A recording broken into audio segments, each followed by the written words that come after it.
Hello, everybody. Welcome to Do All the Things, the GDQ Hotfix show all about time to speedruns and completionist type categories, like, like all bosses, all levels, etc., all that good stuff. I like doing all the things, and I hope you do too.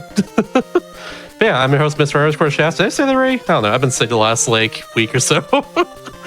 But yeah, tonight we have two Game Boy Color games. I like to do these shows occasionally where I just show off some cool completionist categories on with the certain theme being just the console itself it's on. You get to see a whole lot of Game Boy Color speedruns, and this game as well. You don't get to see get to see a whole lot either, and it's pretty cool, honestly. You'll probably be pretty impressed if you stick around there for a nice hour or so. But yeah, after Man Xtreme 100% here at Focus, we have Pokemon trading card game. All battles. I keep mixed up with all trainers in my mind. I don't know why, but it's all battles. That's what it is. I guess it's the same thing. I don't know, but yeah, I have to have tour night afterwards, and that should be very, very cool too. But yeah, that being said, Focus, do you want to take it away? Yes, happily. Hello there. I am Focus Site, but you can call me Focus. It is a pleasure to be here on Game Boy Color Night. It's Game Boy Color Friday. Just cue the Yakuza music and have it all be 8-bit and whatnot.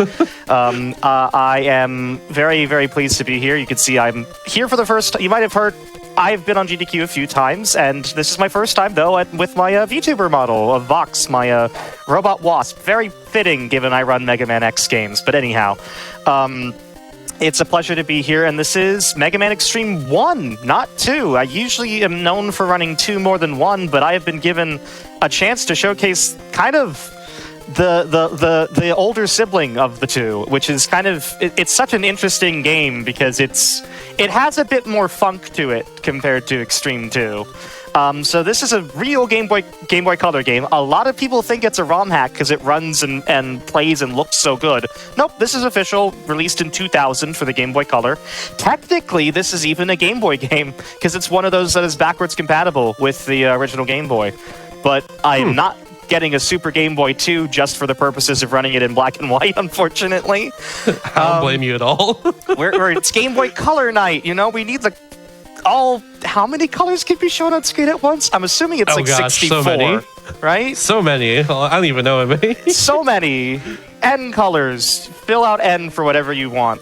All the colors. We're going to collect all the colors here. We're going to... Yeah. Well, I guess we're going to destroy all the different colored robots. That's different. So this is the 100% Extreme mode category. Yes, they called the game Extreme in the US, and then also... within it, there's an Extreme mode, but the game's Japanese title is actually Rockman X Cyber Mission. It has a proper subtitle, but it's still called, basically just Mega Man X, da-da-da-da-da. Whereas the sequel's called Mega Man X2, Soul Racer. It's kind of weird. But That's anyhow. cool. Yeah, I mean, it's... Those games go pretty hard, honestly. Localization difference, for sure. It's, I see why they went with Extreme, because it makes it sound like it's not just the first game or the second game on Super Nintendo on Game Boy Color. Which, Extreme 2 is a much more unique game than Extreme 1. Extreme 1 does kind of feel like Mega Man X 1 and 2 smushed together into the Game Boy Color, but it's good for that reason. So, in 100% Extreme mode, you need... Extreme mode, by the way, is essentially this mode you unlock after completing the normal and hard mode of the game, where it essentially is almost like a beta version of a speedrun mode in some games, because there's no cutscenes. They automatically skip all the usual cutscenes. You go through all 8 Mavericks, unlike the other modes where it's just 4 each. And you play the full game. So the only cutscenes you have are the weapon capsule collect cutscenes. So what does 100% entail in this run? 100% means you need to get all 8 armor capsules, 4 of which are armor capsules for X, and 4 of which are 0 moves. You need to get all 8 heart tanks and all 4 sub-tanks. That is it. Mega Man games actually tend to lend themselves really well to 100%. Also, you need to get the secret weapon capsule later on, which gives you the Shoryuken and Hadoken, which in this game, unfortunately, don't do much. In Extreme 2, they're a lot more useful, but they're still here, so we need to collect it. It's effectively... the Mega Man X series is really good for completionist categories because in a lot of ways, the 100% routes unlock a lot of things that make it actually, if not faster to run because of really cool, instant death moves, then because of improved safety for the run, because you have more health, you can do more damage boosting, you can, keep health in reserve and do more risky strats as a result. And I tend to enjoy most of the X games running 100%. typically. There are a few exceptions, like X7, where I think any percent is much more interesting, but extreme games, 100% is the way to go, in my opinion. Now, before we begin, I need to show what this screen is. This is the operation screen. So to start off with this run, we're going to have auto charge and auto fire on. This is going to change later in the run, but I show it at the beginning because I need to show that the settings we have are the settings we have. Just, it helps with, you know, people who want to learn the game. They're like, oh, this game has auto fire and everything. It does, and it's useful for the first half of the run. But yeah, we're going to select Extreme here because... Extreme, yeah! Extreme speedrunning action here on Games Done Quick. I sounded like I was on Cartoon Network in the mid-2000s. Anyway, hell yeah! Whenever you're ready, by the way. I am gonna give a countdown. So if chat can count down with me, we're gonna go in 3, 2, 1, go. Yeah. Immediately starts. Normally there'd be a cutscene about the game, which, for reference, Extreme 1 takes place in between Mega Man X2 and X3. Basically, the cyber computer, which is at the center of the universe, apparently, in this game, it's never mentioned again. So I'd have no idea where this computer has been hacked by Sigma and friends, and it's our job to defeat the old memories, to decorrupt the data, and make sure the old Mavericks don't get out. It's effectively just a way to make you play through the earlier games again. But hey, it works. You know, it does what it does what it says on the tin. So this is all in the Game Boy Color, and we are effectively just going through a lot of stuff that X has been through before in order to prevent it from getting back into the world. We have a fight here with I only know his Japanese name at the moment. Vava? He has a better name in English. I know that. I just can't remember what it is. I just know him as the guy from the intro of Mega Man X. It is, but there's a better name than Vava. That's the Japanese one, which I remembered. Vile. Vile. There we go. It's such an unintimidating Japanese name, admittedly. Oh, by the way, flashing lights warning. I hope that was put on the stream. This game has a lot of flashing lights. Good call. Thank you for saying that. Good. Yeah, so Game Boy Color game, they didn't know what lights were back then, unfortunately. So 100%, we've already explained what we're doing, so we're starting with this. Oh, I almost got the fastest strat there, but that one's really risky to go for, actually. But you can do this back up here. Oh, I mistimed that. I was taking off my headphones to use the sound cue I usually use, but... So Extreme 1 is really odd. Unlike Extreme 2, this game has a dash button, and the dash button is start, because there's only so many buttons on a Game Boy Color. Oh, that's a shame. So, fortunately, though, we allow remapping of the... Oh, come on. We allow remapping of the buttons in Extreme 1, because dash to start is not fun if you had to use the original input method. So we allow our runners to... Oh, I miscued that. My bad. So we allow our runners to remap. I have it remapped to R on my special controller that I use with the Game Boy interface, the Game Boy player. I was playing that far too safe, but that's our first heart tank. Oh, it was eating my inputs. That's not good. So, yeah, it kind of works like you expect a dash to work in most of the Mega Man X games. Just... It's a little funkier because Game Boy Color physics, so you don't get dash jumps off of walls like you do normally. In fact, you get that from the leg upgrade. Which is what we're supposed to have to access this upgrade, but think of this like a little sequence break. We just were able to get into that room, that capsule room, by using a well-timed dash jump, which we wouldn't have been able to do otherwise. You might have noticed the giant flashes of white with Japanese text. There's an autosave in this game, interestingly. So if I had to reset at some point, I could just reset the console, and it would instantly load from that save point, which is really useful. This is our first boss, Storm Eagle. We don't have his weakness yet, so we just use charge shots. With auto charge, it just is wait until he turns completely white, and then hold the button. He sometimes has this attack where he goes from the sky, and you need to dash out of the way and then shoot.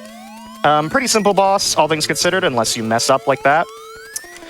He then should come from the sky again, and his next pattern depends. We get egg. And then that should be enough to get him down here. Oh, tricky little eagle. Thank you. There you go. There it is. So that's Storm Eagle. Yeah, there's some really weird collision detection at the start here, and so if you aren't pressing things properly, you can sometimes mess up like I did, but hey, still underestimate easily. And this is Storm Tornado, which is our first weapon. So the weapons in Extreme 1 are actually far more potent than in Extreme 2. Extreme 2, we pretty much only use, like... In X, we only use, like, one weapon the entire time, but you use all the weaknesses fully in Extreme 1, because there isn't sort of this really fast way to kill with your regular weapons, as you saw there. It was all just charge shots, they do 2 damage each, and the bosses have 32 HP, all of them. So that would take 16 hits, which is what it took for us. We now have this lava section here in Flame Stag. There's some really nice platforming you can do like that to get up, because again, there's no dash jump. There's either dash jump on or off, depending on if you have the upgrade or not, which is kind of... It feels weird when you first play Extreme 1, especially if you're used to how, like, the SNES games control. You don't have as much control on walls as you'd typically like. It's a lot more, It's akin to, like, the difference between sliding in the classic games and, like, dashing in the X games. So over here, we're going to go down. We're going to switch over to Storm Tornado, which, for some reason, the menu is Select. They made some really good choices with buttons here. What the heck? So Select is the menu, and there's a menu you could do. There's normal mode, and speed mode. The only difference is it enables Start Dash. Normal mode for... Oh, we got bad RNG. Normal mode, for some reason, just has... Huh? I've never seen him do that, Shoryuken. Excuse me? Normal mode, for some reason, just still has Select for menu, and I don't know why. It feels like you should be able to set that separately, but you can't, and it's kind of funny. It's so odd. Yep, that's Game Boy Color design for you, unfortunately. There's some sacrifices, but... Just how it be sometimes, given like the limited like console and everything. Turn on the... I switched channels by accident. Whoops, I'm using a CRT. We now have arguably the coolest stage one of the coolest stages in the run, I would say. I'm just turning it up for my case so I can hear the game a bit better. This is Magna Centipede, or as I accidentally typoed in my splits for the past 2 years and didn't notice till now, Manga Centipede. This is Magna Centipede. So Magna Centipede normally is supposed to have charge shots, and normally you're supposed to have charge shots in order to get this here, to use the fire weapon, but we can use a well-timed jump dash to clip a single pixel there and sequence break the rest of the game, meaning 100% has no revisits, which is very nice. We do the same thing here to get the heart capsule. Slick. Oh, wow. That is so cool. Tighter than I make it look there. It's not easy to do that. So normally this, you'd have to revisit the stage if you wanted to get those, because you need to use the charged version of Flame Stag's weapon. But fortunately, we don't have to. 6, 7, 8, 9, 10, 11. There you go. It takes 11 shots of the fire weapon. We're going to go through here. So there's now going to be something that's like... You ever see like those hacker movies from like the 90s? Like Hackers? We have one of those hacking like auto-lock things targeting us right now. We want to avoid it completely, because if we get caught by it, the next mini-boss will have additional frames of animation. Like, it'll take another 2 seconds per time caught. So I'm just going to let it try to catch up to me and then escape. And there you go. That saves that. So now we only have one animation here rather than the additional ones, which means he would turn green, then blue, then red. It doesn't actually change his health. 1, 2, 3, 4, 5, 6, 7, 8, 9. Oh. Wow, just enough. Yeah, sometimes if you are too close and using auto fire, that boss will just drain your weapon energy for the weapon. But we survived. What we got there in the weapon capsule, for reference, was Zero Final, which if you've seen an Extreme 2 run, then you would know that that is one of the most broken things in the game. Unfortunately, in Extreme 1, you can only use it once, and it is not... It does the same thing. If used on a boss, it removes 10 health, which is good, but you can only use it once. Okay, so now that I'm here at Magna Centipede, he has some weird attacks. He can have this attack, which will spin around X, but also there's an attack with his tail, which will drag X into him. And the way to break from that is to rapidly go left and right. If you get stuck there, what happens is X loses his charge shot. So you don't want that, obviously. And obviously here, we don't have his weakness at the moment, so that's why we're having to do this. And I'm just gonna rapid fire. There you go. That is Magna Centipede. Not too bad at all. Got the sequence breaks pretty decent time, which was nice. Which again, no revisits, even nicer. I will say Chad's also loving manga Centipede a lot. That was really funny. I'm sorry, I can't time.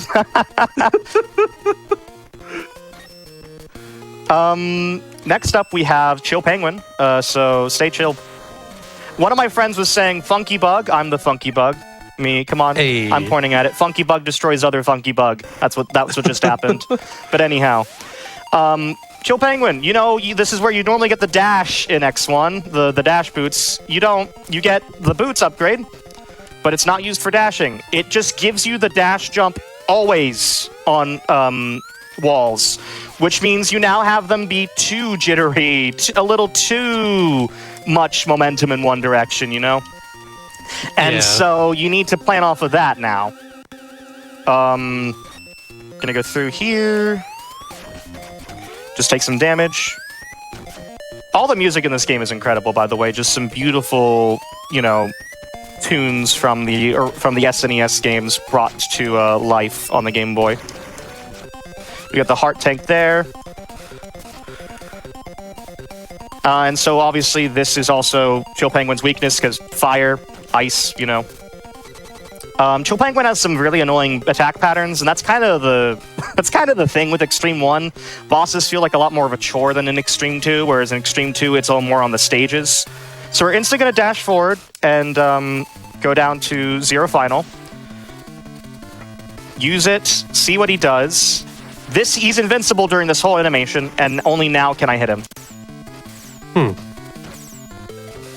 Same here. At the very end, he's only invincible there. He's going to use it again, and if you get caught, you'll get frozen. He's then going to try to jump into on top of here. 2 more shots. Invincible yet again.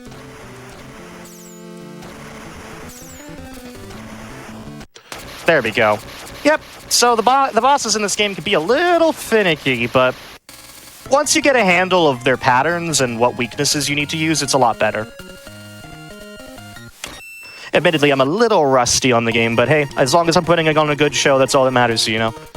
Oh, it's been great so far. Thank you for doing this. One of the coolest, no pun intended, names in the game is the weapon we just got, Shotgun Ice. I never understood why it was called that, because surely everything that comes out of Mega Man's hand is some sort of gun weapon, you know?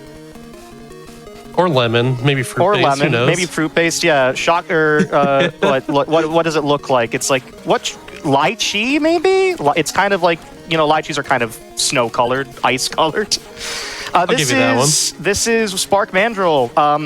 We're going to finally get the proper charge shots for the special weapons here.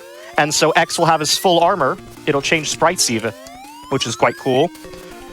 We're going to switch over to Flame Stag's weapon here again. Good DPS Flame Stag's weapon has at this point in the game. 1, 2, 3, 4, 5, 6, 7, 8. There you go. You B, touch the door, and go immediately into a load zone. So this is also, you can see Extreme 1 kind of loads everything in like chunks, which Extreme 2 does a much better job making it look seamless. Extreme 1, again, it's kind of Capcom still learning how to use the Game Boy, but again, Capcom is really good on the Game Boy. The Oracle games are also Capcom, which is, you know, they did a really good job. And they published Shantae. They didn't make it, but still, you know, very good record on the Game Boy Color. So up here, we're going to go into this section. I think I just soft blocked myself. Yep. Let's restart. Oh, no. Those save points come in handy now, huh? So you can load absolutely. from continue, and it says we're going to load from the save, and I would like to say yes, please. Thank you. That we thought was a time save, and it turns out it just soft locks you if you enter the capsule before the cutscene. So that's funny. Huh. We do a little bit of gaming in here. Just a wee bit. Quite literally the first time I got that, because it's hard to get, and yet I got it on accident just now. Be safer. Yes, there we go. There we go. Okay. You'd think it would do more than just soft lock you. If I was doing any percent, I could continue on, but here, obviously, I couldn't. Yay, we get the full armor now. And what we're going to do is we're going to instantly turn off auto fire. Because we can't charge the special weapons if auto fire is on. And now with a charged special weapon, I can do this. All the charged special weapons have interesting properties to them that make them pretty cool to mess with. We're going to go to Shotgun Ice. Because every charged weapon does 1 more damage to bosses who are weak to it. So for instance, here, Spark Manager, who's weak to ice. I'm first going to use Zero Final, though. You want to use that on every boss, pretty much, because it also allows you to start charging your special weapon in the middle of the animation. So now each of these does 4 rather than the previous 3. And hey, we got the fast one where he goes back into himself. That's good. That's really good, actually. Time save. I mean, we take those. We also had to reset because of a soft lock that rarely happens, but time save. I count that. I'd say the overall W here. Overall W. This would be a gold otherwise. So now so that's honestly again, we get some cool boss strategies like that where we can manipulate the AI in a certain way. And now we get on to the best stage and the best boy. I love Armored Armadillo. He's just so cute. He's lovable. I love him. You should love him too. He is my son. This is a really cool stage because you get to abuse some of the physics off of these moving platforms. So I'm going to switch over to a Flame Stag's weapon. Yeah. Sheesh. You can get a lot of speed off of that. These are instant kill. We're just going to go over it. And if you hit it from behind, it's not instant kill. So okay. Just the spiky bit at the front is. Again, we're charging a Flame Stag's weapon. Again, the name beats me. I'm trying to figure out what RB means. It's not Arby's. If I use it here... Aw, I was trying to use it, because sometimes it can also skip needing to do the wall jumps on certain platforms. Red Baflame. There we go, that's it. So if I time myself well here... Aw, didn't quite get it, but that's okay. That's a strat that's new to me, admittedly. But not this one. So again, dash jumping off of these platforms gives you a lot of speed for some reason, so... And you might think this is where we get the Shoryuken. Not in this... No, not in this one. This is just a zero capsule. So the rest of the capsules we get are just zero capsules that don't really do anything for us. The only one that matters is Zero Final. The others are basically just weaker versions of Zero Final that do not... You should not be having that long of an animation to do 3 damage, you know? It's not worthwhile in the run. I'm going to switch quickly to the weapon we just got and then spam. Oh. Okay, so I did not get... There we go. Now his weapon is going to drop off, his armor. And that means now... You saw when he was in that rolling attack, right, Rashasta? Yeah. He was invulnerable previously. Now he's vulnerable. So, that's nice. Meaning we don't have to, you know, wait for him to get out of this to destroy. So... You want to spam Electric Spark or Shock as soon as possible because of that. It's like the not the secondary weakness. It causes like an environmental change. I think that's the term that's used, and results in the boss having less attacks than normal, which is good. We want that. All my Scaly friends in chat, hey, this is a cool dude who has one of the worst boss attack patterns ever, as we're going to see. Remember how I've mentioned a lot of the bosses have invincibility for long periods of time? Wheelgator's the king of that, frankly. But we also got from my best friend, my son, Armored Armadillo, arguably the most broken charge attack in the game. So Rolling Shield gives you a shield that will allow you to defend against attacks and also make spikes not kill you instantly. So platforming becomes very simple with Rolling Shield on. And I use it for safety in a lot of places in the run and, you know, to ensure that everything goes well. And we even use it here. Normally we're supposed to use a Flame Stag's weapon to go above. No. It's kind of funny. And the rest of this stage is very quick as a result, because we can just sort of shield, get through, not let that hurt us, and damage boost off the other one. And there's a really cool thing. Go on. Does it work the same way in Mega Man X? I forget. I believe so. It's similar, but it's not as broken. Can I get the despawn? Yes! There's supposed to be a giant enemy that takes up like half the screen there. But if you screen scroll properly there, you can actually completely remove it, which saves time. Love that. So this is oil. It doesn't look like oil on the Game Boy Color. Oh god. Okay, he's still flashing. So, annoyingly, he's really only vulnerable in 2 places. He's actually vulnerable right now. He's weirdly underneath us, but we can't attack him unless we use charged magnet mine. He's invulnerable here. But if he goes into the ground, he's vulnerable for the time he jumps up, and no more. That was a pretty good pattern, actually. That almost golded. That was a really good pattern. Normally, he's a lot more fickle, so to speak. So it's kind of hard to get a really good wheel gator because he just has so many bits of needless, like, invulnerability that it just makes it difficult to, you know, get him done quickly. This is Morph Moth, which is really hard to say, I learned. Morph Moth.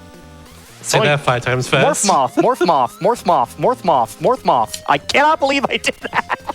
That's so impressive, I can't do that. So we just got the final heart tank, and you can see the health bar goes to the very edges. We're going to use the wheel here to cut the floor. Yippee! We did that. And we get the final weapon capsule here, which is 0 again, and it's not useful because it doesn't help with like the other ones do, unfortunately. Like, just 0 final is the only one you should really get. I'm going to switch over to something tornado. S tornado, we'll say that. Helps a lot in these hallways because there's a lot of enemies chained at once. Remember, if I wasn't playing this with the buttons remapped, I'd be pressing start every time that I'm dashing. On a Game Boy Color. Anyone who played it on original hardware and did that methodology, I salute you. You can also... for reference, you can also do all the inputs you can do in Extreme too. So you can do down plus A or double tap forward to dash.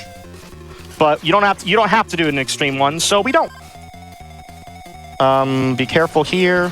There's a lot of spikes, but you can use, again, tornadoes really helpful for collecting a lot of, or destroying a lot of these ones in a row, as you can see. Good thing one of those things didn't, these things can grab onto you and prevent you from jumping, which is not fun. I love this little dude. He just looks like a guy with a baseball cap, even though he's a dead robot. But he just looks, you know, he looks charming, but that's his only appearance. This is the guy we despawned in the previous stage. Yeah, for some reason, just scrolling by really fast prevents that. Isn't that kind of funny? Huh. You were saying something, Shasta? I was saying, someone in chat called the Storm Tornado Spin Twisty, and it made me laugh a lot. Spin Twisty? Could be. So now we're going to burn the moth, which is now just garbage for some reason. It's like, as in literally it's made of garbage, and I don't know why. So we're going to do this, and quickly right here, you can see that he stopped flashing, right? That means only one thing. 0 final. There you go. Quick kill. Gotta love it. That was so cool. Sorry, all my moth friends. I'm only a wasp. I am but a wasp. And that is the main Maverick stunt. We got scrap shoot? I think that's what I read there. It may have been something different. Anyways, we're now into the final stages of the game. We get this amazing music in an 8-bit rendition. More of these really annoying platforms, unfortunately. I don't want to take too much damage, so I'm actually going to try to destroy these. I forgot I don't have auto fire. Oh my gosh. Okay, we're just going to... Okay, never mind. I'll take all the damage and move forward. That was me trying to be proactive, be like, oh, I should be a bit safe here. I forget we have a save point, so we're fine. Switch to Shotgun Ice. This is the weakness of this first one. This is a unique boss. His name is Zane. He has a giant sword. Say hello, Zane, in chat. Hello, Zane. Hello, Zane. We're going to use Charged Shotgun Ice twice, and then I'm going to let him do his weird thing. We're going to stand near the door, release it here, hopefully get him to hit 3 times. That's the amount we want. Nice. We're going to stand over here again. Release. And then should be 3 more hits to kill. I'm gonna have to do 1 more cycle because I didn't get the last charge shot. I didn't need to charge shot that, but it just looks cooler. And then right after Zane, we get yet another new guy. This is Gamil. He's new. Say hello, Gamil. Hello, Gamil. His weakness is the fire, of which we want to use 2 charge shots.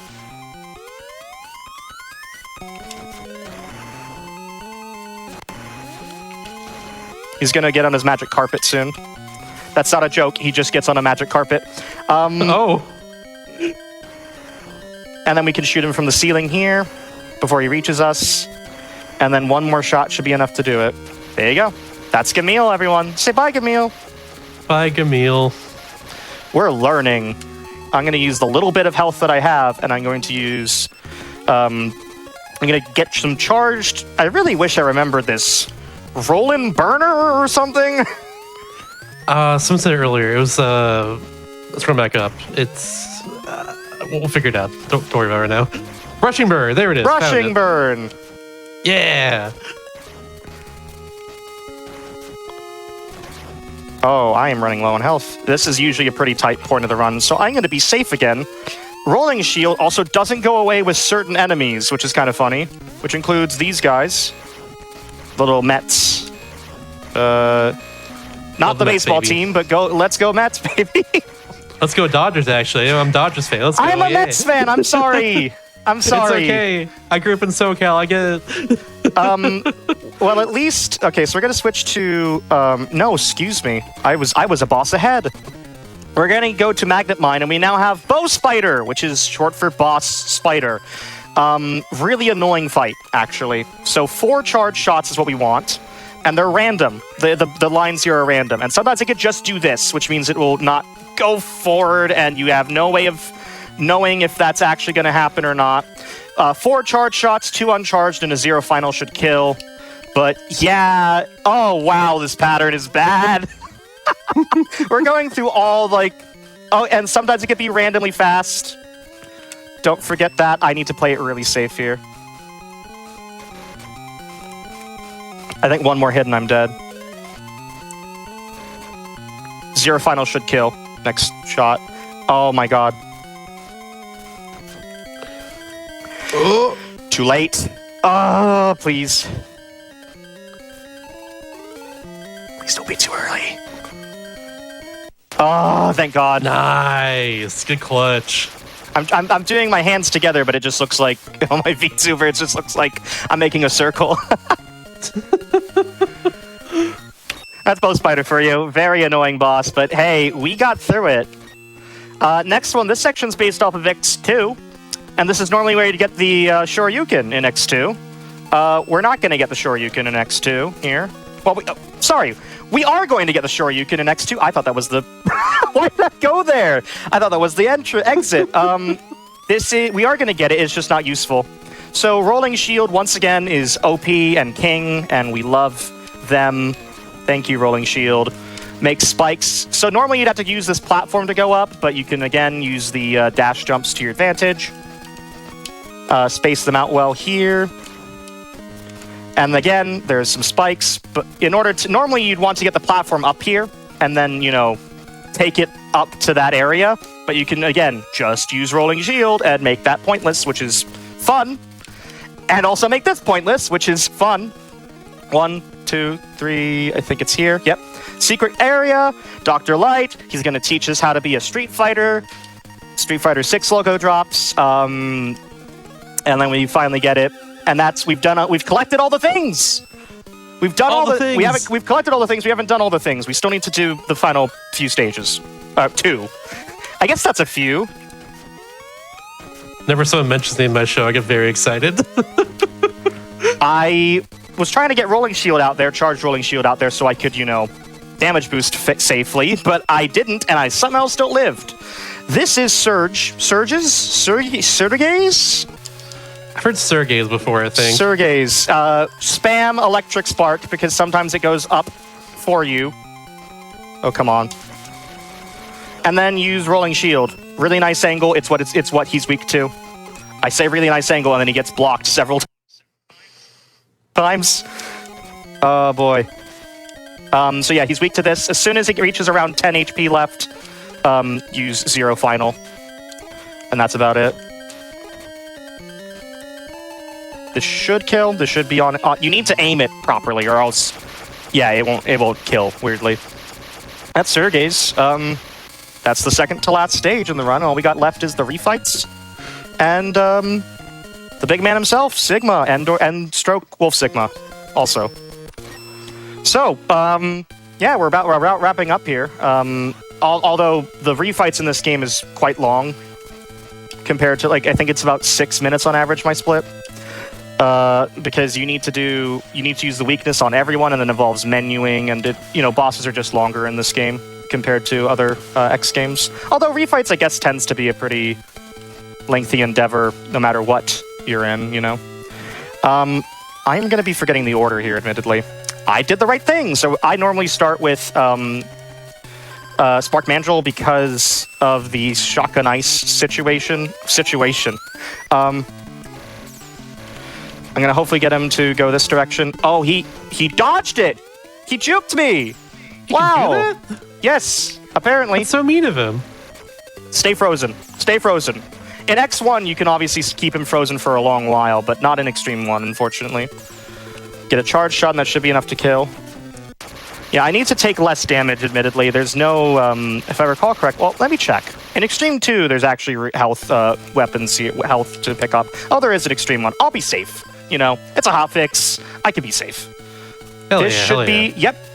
We have rushing burner.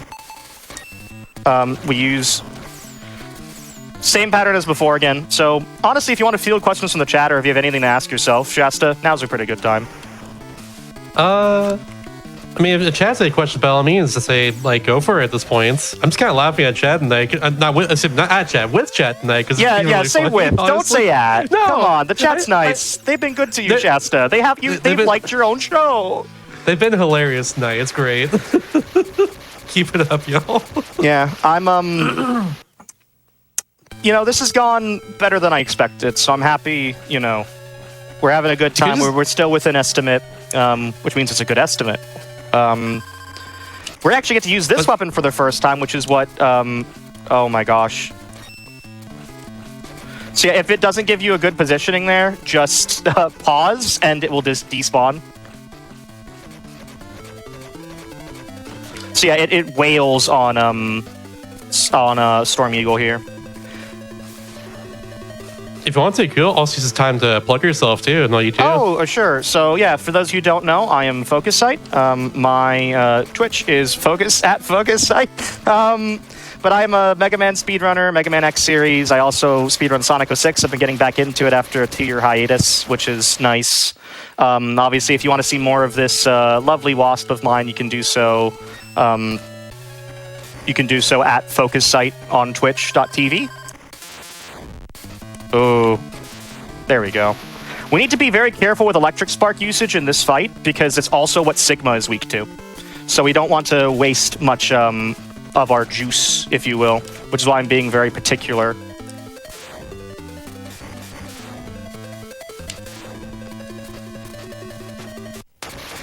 But yeah, no, I do a lot of speedrunning. I stream every Saturday from 12 noon EST to 3 EST. So if you like speedruns of platformers and the like, you're in the right place if you follow me. So I'd really appreciate it. I'm trying to stream more frequently, and it's helped. See what I mean? He just instantly goes into the oil, conspicuously colored oil.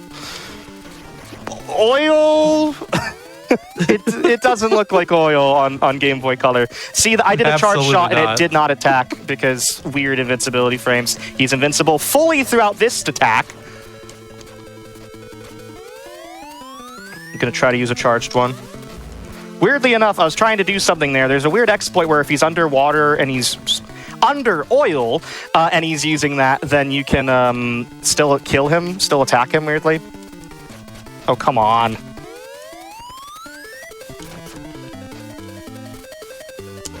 Yeah, really has ketchup, exactly. Big ketchup fan right here.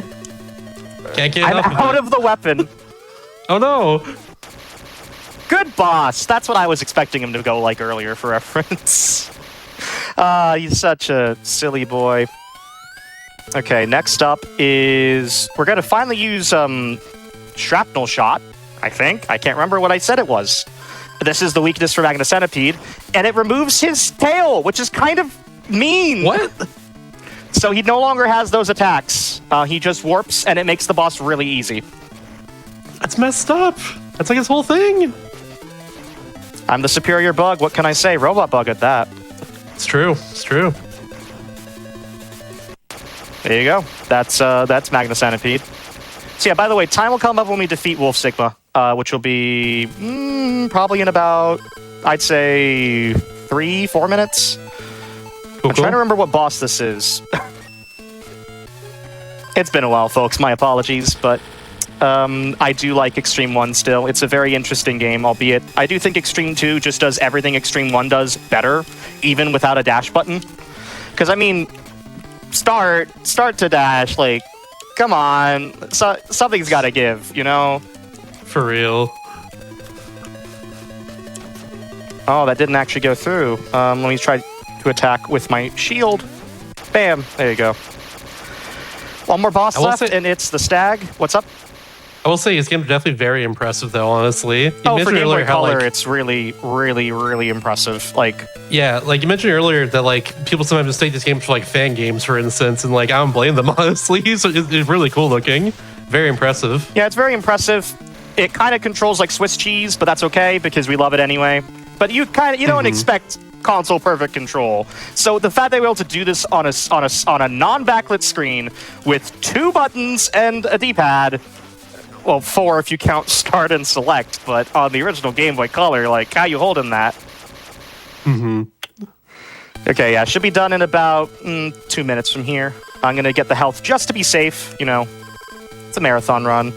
Still use the tornado to get through here because once again, we have a lot of enemies horizontally in line with each other, and so that makes it easy to destroy them all. Again, I like this game is very different from Extreme 2 because I know Shasta, you've watched me do Extreme 2, and I know you like that run just as much. But It's very cool. This is a completely different run from Extreme 2. It's a lot more strategy based, whereas that one's very fast paced. Let's say. I want to have you on eventually for Stream 2 at some points. Absolutely, I would love to come back and do more. The Extreme games are very good. Oh no! Very underrated for sure. Darth Vader, come on. What? Oh, I forget his sword blocks these attacks. So we want him to jump, not slash. I'm running out of ammo. Am I just gonna have barely enough to kill? Oh. One more hit, right? Should Yeah, be fine? yeah, that's okay though. Okay, this isn't time. Because we still have Wolf Sigma, who is weak to spin wheel, which is the funny. I'm realizing it's called spin wheel. Most wheels spin, I think. True, honestly. If you're a wheel who doesn't spin, hook me up, okay? So yeah, we're just gonna use spin wheel up the top here. Time will come up as soon as the boss is defeated. So get ready on time. I'll just scream time. Once again, we just place something on him, and he, yep. Kind of underwhelming way to end the run, right? But hey, it's just what he's weak to. I guess so, yeah.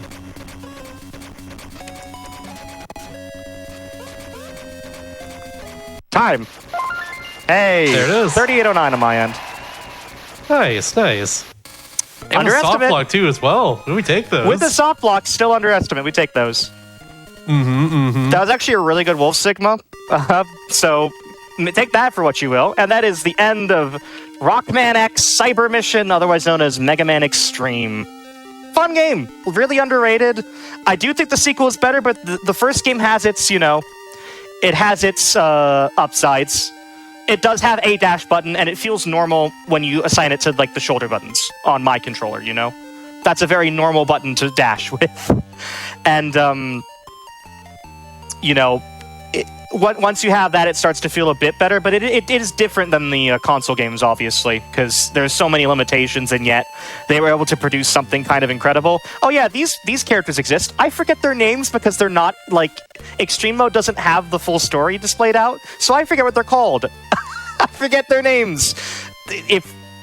I think he died, rip to that person, but anyhow. Oh no. I mean, that's what we just saw, I believe, so... there are characters that are only in Extreme 1. There's Zane. Remember we said hi to him. I think they're going to show Zane. Gamil next. Yep, there's Gamil. Hi, Camille. Looks like a shark, but isn't. Yeah, no, that's Extreme 1, though. I had a great time. Honestly, Shasta, I think you made it wonderful, and I'd love... Again, I do a lot of completionist categories, so... Seeing Extreme 1 100%, it was a good thing to get me back into this because it's fun. It's a very fun run. Hell yeah. Had a good time. There's some really fun skips and, movement tech as well as a lot of boss kerfufflery, if you will. I don't think that's a real word, but I've just invented it, kerfufflery. It is now. It is now. And we still have more Game Boy Color games yet to come, don't we? We do, indeed. After this, we have Pokemon Trading Card Game of Tornado. All battles for that one. Funny enough, a game that also has a Game Boy Color sequel. It's true. Yeah, it's Japan for that one, I think. But yeah, also Sigma in full color. Ha ha ha ha ha! Impossible! I'm not done! The Maverick Hunters, I can't read the rest of it, will succumb to darkness. X0! This is not the end! Fwa! Goodbye! What?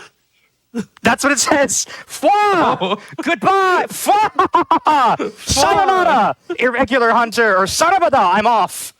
Irregular Hunters, or Maverick Hunters. And he's gone. And then you can save. That's it for me, everyone. Follow me at Focus Site on Twitch if you want more of this. And stay tuned tonight for more of Shasta's wonderful Do All the Things as we go on to the Pokemon TCG game. Bye-bye. Absolutely. Yep. And we're going to break right now as well, too.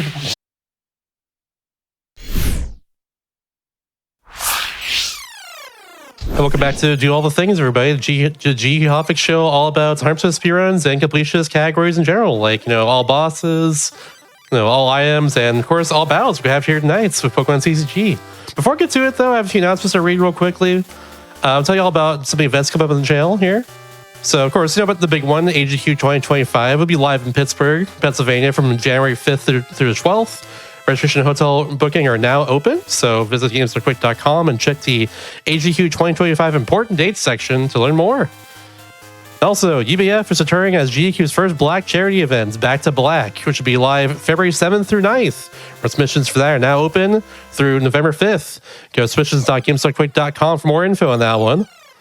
And of course, if you want to check out more Hotfix in general, go to gamesarquick.com/Hotfix. Check out our Season 3 schedule. And check out the schedule for an in-depth look at the runs on this week. Get quite a few of them. Very good stuff. And of course, missed out any of our events or shows in general. Check out the VODs on youtube.com/GamesDoneQuick. Yeah, that being said, though, I know y'all excited for Pokemon here. I'm excited for more Game Boy Color games.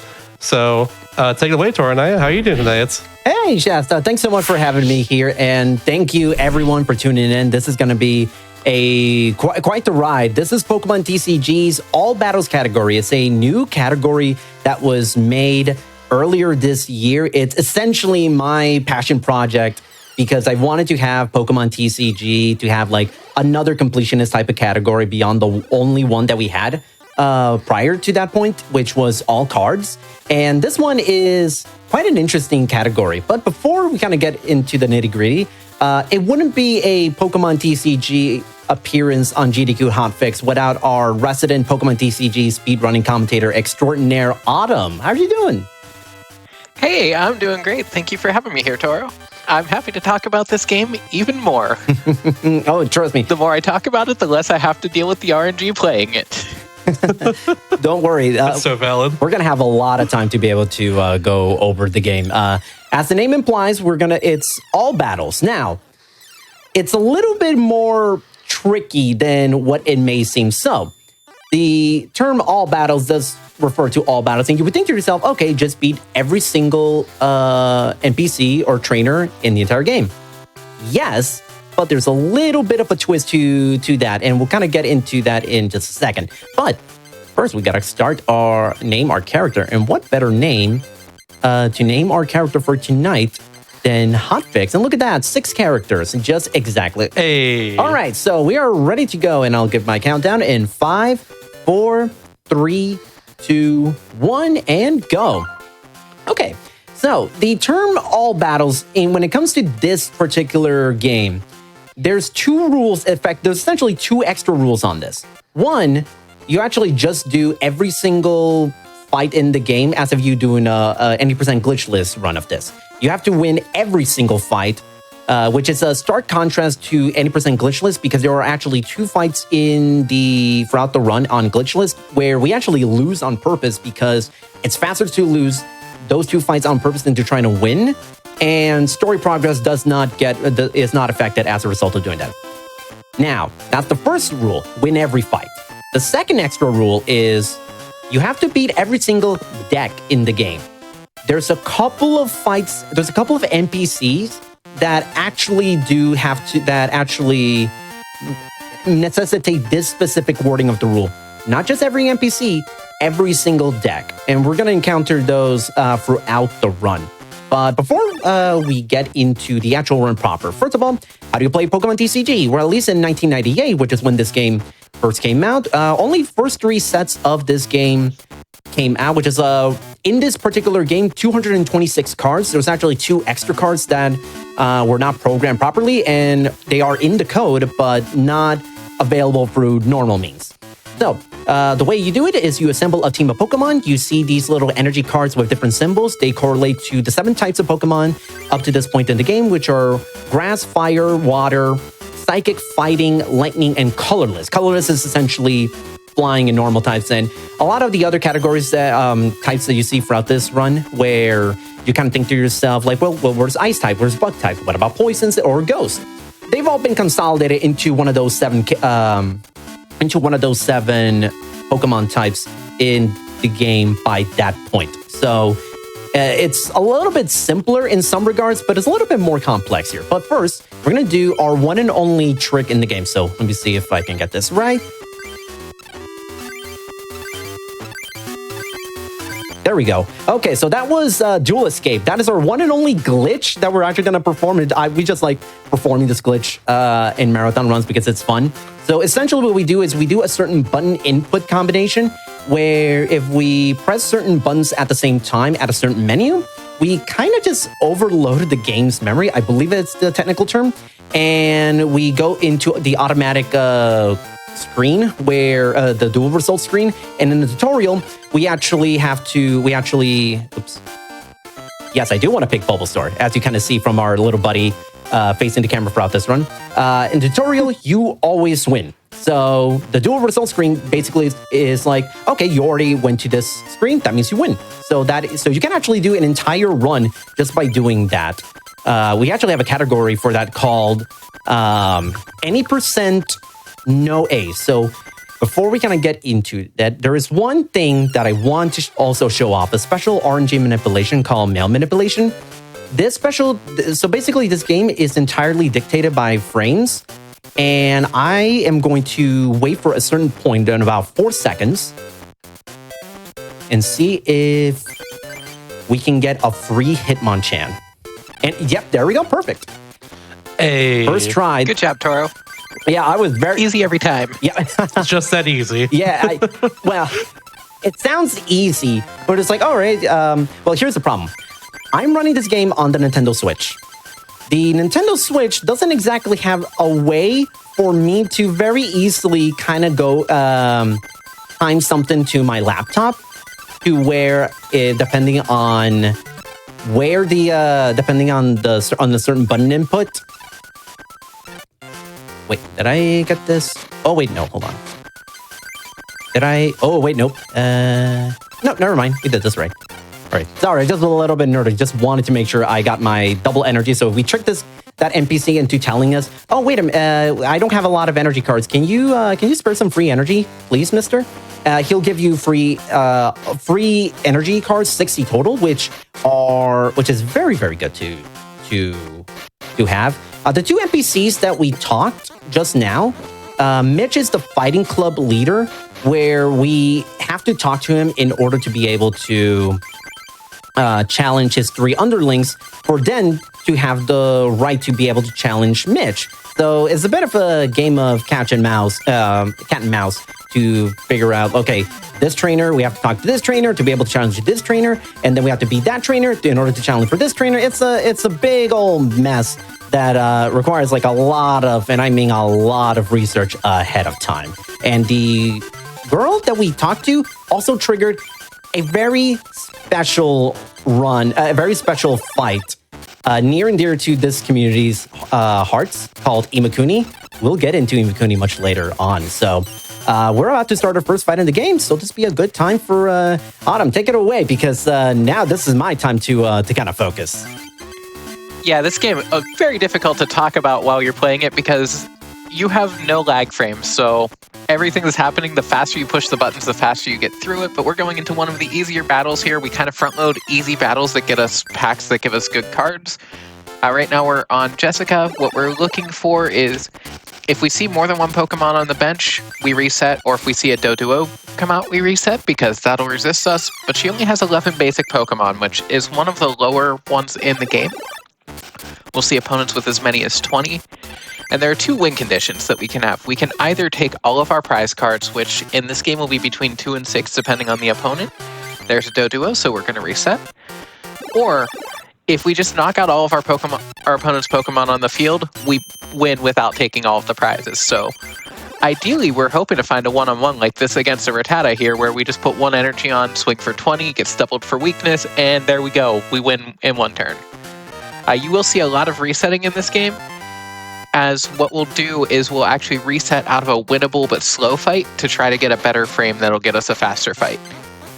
Some of our more consistent runners will accidentally start resetting and get their timing so consistent that they get the same bad frame multiple times in a row because they're just too good at getting the inputs on hand.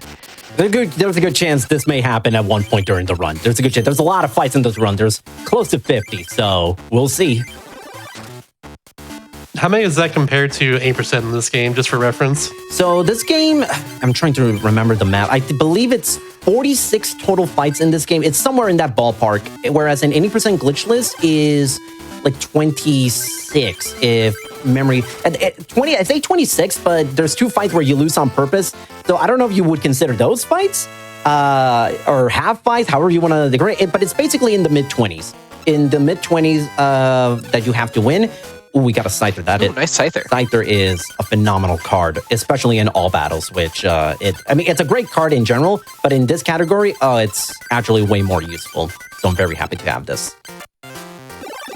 Yeah, we have backup strats for the time when we'll be using Scyther later in the run where any percent will use Nidorino. However, in all battles, there are some battles that Nidorino really doesn't hold up as well in because it's a little more frail than Scyther and doesn't have a fighting resist that we'll need. Also, one thing with our deck here is we are only running Hitmonchan right now on the deck as our Pokemon. Now, in the normal card game, you want to build out a bunch of different Pokemon that can do different things, and so that you're not just getting your 2 Pokemon knocked out and you lose the game. But here, we want consistency, and you can start the game anytime you get any basic Pokemon, so we want to make sure we're always getting the good one and not getting the bad one that's slow. So if we only have 1 different type of Pokemon in our deck, we know we're always getting it.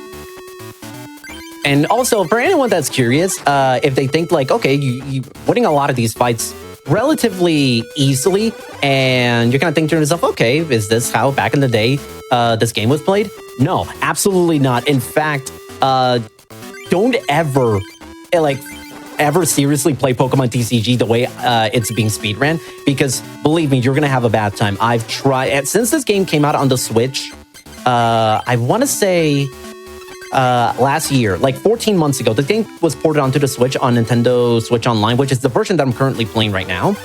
There's been a resurgence in the way this format, the 1998 format, was played. And believe me when I tell you, the skills do not translate at all. I am actually a pretty bad player of the actual card game. So I can only speedrun this, but I can't actually play this game for beans. Although for the original format back in the day, as someone who was around when the game first came around, we use a lot of Hitmonchan Scyther, and Electabuzz in this run, and those were the pillars of the Haymaker deck, which was the early meta favorite. In the recent format, it's more Lickitung that's the most powerful Pokemon in this format, which... Go Lickitung. Finally, nice to see you getting a dub here. Woo. Now, I will say, please let there not be a single Lickitung in this run. Lickitung is a massive stall fest. Do I have a... Also, we do not see the reset button. Jennifer here has a Pikachu deck. She has 3 Pikachus, 3 Surfing Pikachus, and 3 Flying Pikachus. If we see Flying Pikachu, we immediately reset. It resists our fighting, which takes 30 damage off of it, so our 1 energy attack will do 0 to it, and our 3 energy attack will do 10. And that's slow. So if we see that, there are only 12 basics here, so you can usually reset to get a 1-on-1 or a 1-on-2. Although sometimes we just want to go through if the Pikachus are okay and not keep resetting into Flying Pikachu frames. All in all, aside from a Flying Pikachu, we're hitting all of these for weakness, and we just kind of tear through this deck. Yeah, honestly... the Lightning Club that we're in is very good for a Hitmonchan deck. Yeah, the only thing that, again, gotta watch out is, in this instance, with this one fight, Flying Pikachu, with this next fight, it's Zapdos, which is, same problem with Flying Pikachu. But yeah, that was actually pretty decent, all things considered, a pretty decent Jennifer for it being one where we have to beat all 4. Ooh, first. 1-on-1 against Brandon against a Voltorb and going first. That is the exact fight that you script here. Because that's just, you win on turn 1. And when we can win on turn 1, we want to win on turn 1. And one thing that Autumn actually just brought up about the resistances, weakness and resistances operate a little bit differently here in Pokemon TCG. In the RPGs, it's your standard, rock, paper, scissors format. That's a 3 versus 1. We're going to reset that and go in second. It's your especially Geodude. Geodude can flip a lot of coins, and coin flips are slow. Yeah. It's your typical rock, paper, scissors, all grass beats water, all fire beats grass, all water beats fire. In this game, operates a little bit differently.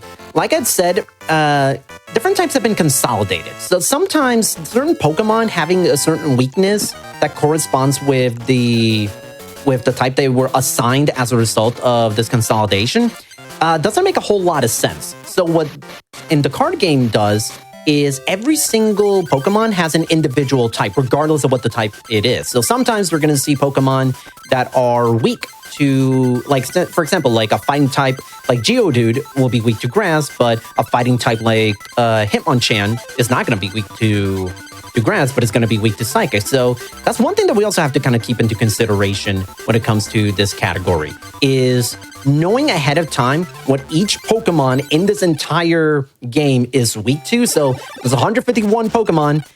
You're gonna see that every single one of them has a weakness, and that's primarily why we do this fight. Amanda is. This is a perfect Amanda setup. I might be jinxing it. I am so sorry, Toro. It's fine. No, this is fine. This is still fine. Yeah, no, thankfully we draw plus power, which is one of the most powerful cards in this game. This game does, all plus power does is adds an extra 10 damage to your next attack, which you might not think, 10 damage, that doesn't feel a lot. But you're probably thinking about it, looking at it through the lens of a modern Pokemon TCG where Pokemon have 200, 300 HP. And here, 50 HP is considered quite a lot. So, and we got 3 plus powers in a row. This is a great save for Amanda. You're gonna notice this. So this is also a Water Club battle where we add a Charmander into our deck because she has Scyther that resists our Hitmonchan and doesn't really have anything that we need to do an edit for. So we just throw in some Charmanders real quick. Usually the luck you get when you're running is you'll start a Charmander against all of the water Pokemon, or you'll start a Hitmonchan versus the Scyther. But Torrent got a pretty good setup there with the Scythers coming out against Charmander, and even the Ammonite just not really a threat to us. Yeah, and Amanda is usually one of the run killers for a top run, because she can typically when you regularly do an 80% glitchless run of this, you typically just go straight up Hitmonchan and just hope that nothing goes wrong with the fight. It's in fact, this fight is so bad that the community, particularly shoutouts to Pinecone606, who's done terrific work on this, is that what she has done is she has essentially dissected that fight frame by frame to figure out, okay, is this, what is the exact time in the exact frame that we want to start a fight just to be able to get a winnable one. I lovingly call that the pinecone frames, is figuring out what exact frame we want to hit for when starting a fight, which is another form of RNG manipulation that we like to do. The only rule when it comes to that is that you can't do that kind of RNG manipulation with the bosses, because otherwise that'd be a little bit cheap. That'd be a little bit cheap to try to pull off. Yeah, and we do have a category for manipulating them as well, but it is not quite as popular. Because a lot of the fun of this game really is in reacting to situations you get, rather than just, can you push a button at the right time to a beep to get your automatic win. So now, every fight that we have done up to this point has been a required fight. Now we are actually going to go into the new stuff. So this next fight that you're about to see, you will never ever see on a glitch, on any percent glitch list. So these fights are, we're gonna now go up against every trainer that belongs to the Rock Club, and very soon we're actually gonna encounter our very first boss. And wait a minute, did I accidentally give Scyther the wrong energy? I might have. No, wow, no. That was just really unlucky that I didn't draw a single grass type card. There we go. Yeah, there's your grass energy. Yeah. I'm pretty sure I got the right cards in there, right? Right? Yeah, no, sometimes it can be quite annoying with the, it can be quite annoying. The luck of the draw being that you draw 7 cards in a 60-card deck with more than half of the cards being grass energy, and you don't draw a single grass card. That is how it be with this game sometimes. That's quite unfortunate there. Yeah. You know, you got this, I believe. Oh yeah, no. This has been a decent start. This has actually been a pretty decent start, all things considered. And one card we really hope to see when we're running Scyther like this is we're hoping to see double colorless energy, which is a card that just gives us 2 energy for an energy attachment instead of 1. And Scyther needs 3 energy to start doing its main attack, Slash, which does 30 and does weakness against a lot of the rock Pokemon here. Unfortunately not getting it, but that is a way to speed things up, so we're hoping to find more of those in our packs when we can. But clutch plus power there to be able to one-shot the Rhyhorn instead of 2-shotting. Yeah, Matthew is, I would say, one of the harder, not harder, but one of the more annoying fights among the new fights in all battles, just because he is actually technically good practice for the boss of this fight, which is ironically easier and a little bit more predictable than Matthew right now, but it was just kind of unfortunate because Rhyhorn has a move called Leer, which what it does is you flip a coin, and if it lands heads, your opponent cannot attack next turn. However, we do have answers to that. We technically do have, that's a 4 versus 1. I don't like that at all. No, we never want to see a 4 versus 1. Never. Even on the deck with 20 basics in it, we don't want to see a 4 versus 1. Yeah, now if it starts like 1 versus 1 or 2 versus 1, and then eventually goes into 4 versus 1, well, that can't do nothing about that. Yeah, and a lot of the skill in this game is practicing reset discipline and deciding when you want to take a fight that might be a little slower, or is it going to be faster to reset and hope that you get a better fight? Because even a turn 1 win, if you spend a minute resetting, are you really saving time? Yeah, and normally at 3 versus 1, it's not typically something that you want to use, not typically something you want to do. However, the problem with Andrew with this particular fight is the sheer fact that he has Ponyta, which is not great when dealing with do I have the ability to get out of this jam? in this turn. I could go for Professor Oak, which basically resets our hand, but I don't want to potentially put myself in a even worse spot. Scyther is pretty good, but thankfully we did not have to go up against the Jinx, because Jinx is slow. Jinx is not a danger to knock out Scyther, but man, is Jinx tanky Pokemon that will make things it'll make things slow for sure. Okay, we've got a one-on-one here. We'd love to see that. And against a Hitmonchan, so this is perfect. Hitmonchan cannot do a single thing.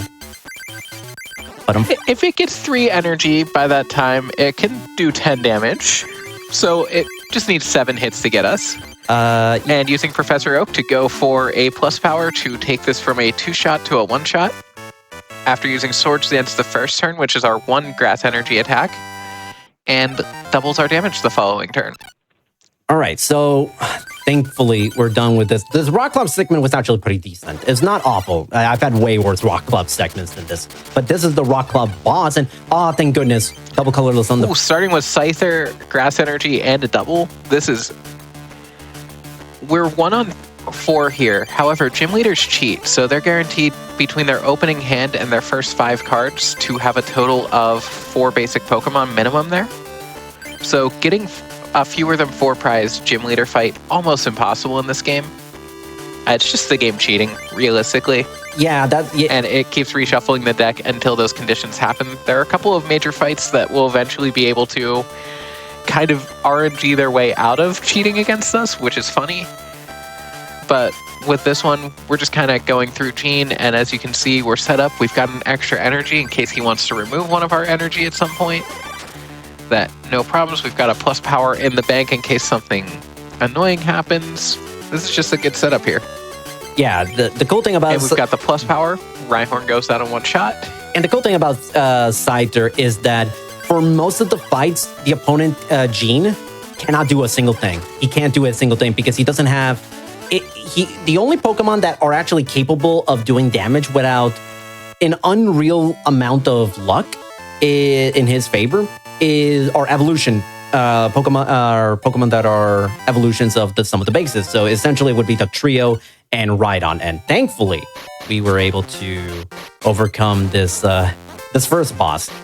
Thankfully, Gene is one of the easier fights, especially when you have an opening hand that good.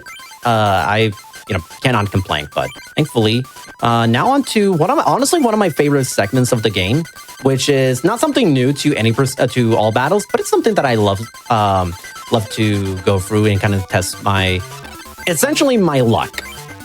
Think of this as like, if you're in Yu-Gi-Oh, think of this as like the Joey Wheeler portion of the run, because it's all coin flips with Electabuzz. We have a Flying Pikachu. That is fine. Electabuzz is essentially our star for these next few fights.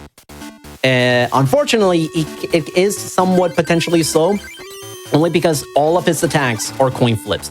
And his strongest attack, it's a double-edged sword. It has the ability to inflict 40 damage, but only if our coin flips land heads. If it lands tails, then unfortunately it will deal 20 damage to us, and we only have 70 HP. So it's quite a tricky thing to have to overcome. Thankfully, he has no... Getting some good status luck here on the coin flips as well, and we had a full heal to take care of the time when we got confused, so RNG in our favor on this battle.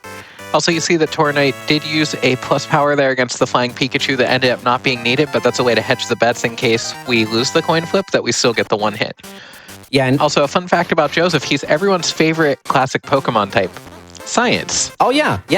If you guys didn't notice, Joseph is the gatekeeper of the Science Club. That's right. There were so few Pokemon types in the original TCG that they had to mate up types to be able to satisfy the typical 8 gyms. In this case, they're called clubs, but the 8 gyms that you see in every single Pokemon game. There's only 7 types, so unfortunately, this is about as much as you can do.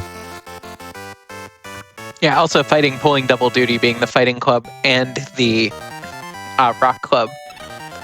But now we're going into the other water club battles. These will be much easier than our first one, although Joshua here does have the, I believe, second highest count of basic Pokemon in the game.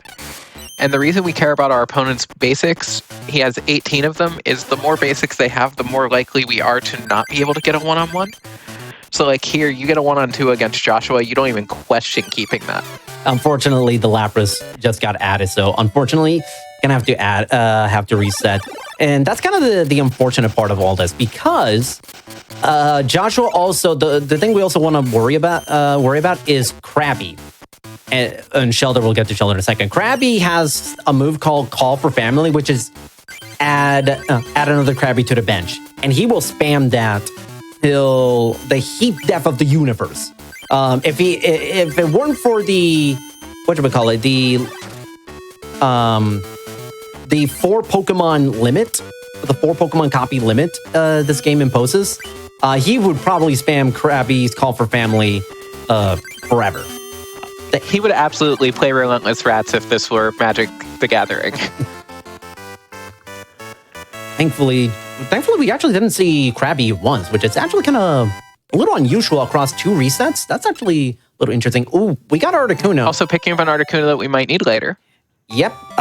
Depending on how many copies of Dugong we get. Thankfully, we get 1, but it is absolutely not. It is absolutely to our benefit to try and get. I mean, I say try, but it's not really up to us. But we want to try to see if I can get at least 3 copies of Dugong. If I can get 3 copies of Dugong, I feel good. If not, then I will have to settle for. I may have to settle for Articuno. Depends on how the rest of our deck looks like. Yeah, now we are on to the Amy fight, which is our second club leader. And so far going pretty well. A lot of these basic Pokemon, Electabuzz doesn't need a lot of energy to power up, so we're just kind of clicking the knock out her Pokemon button.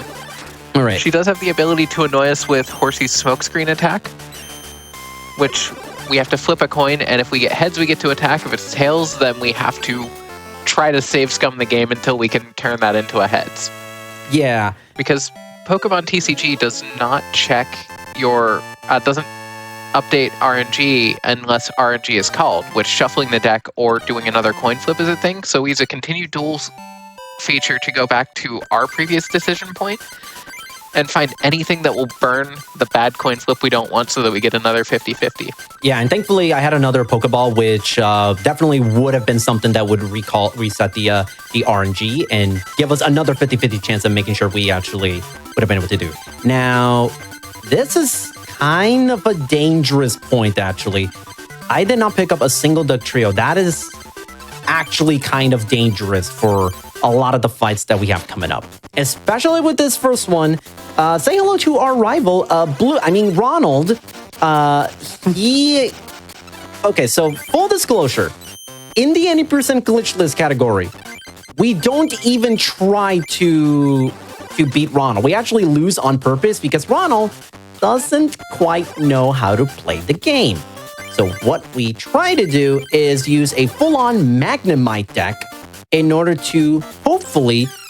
not liking that. We're going to add this Diglett and use energy removal to be able to avoid Charmander from knocking us out.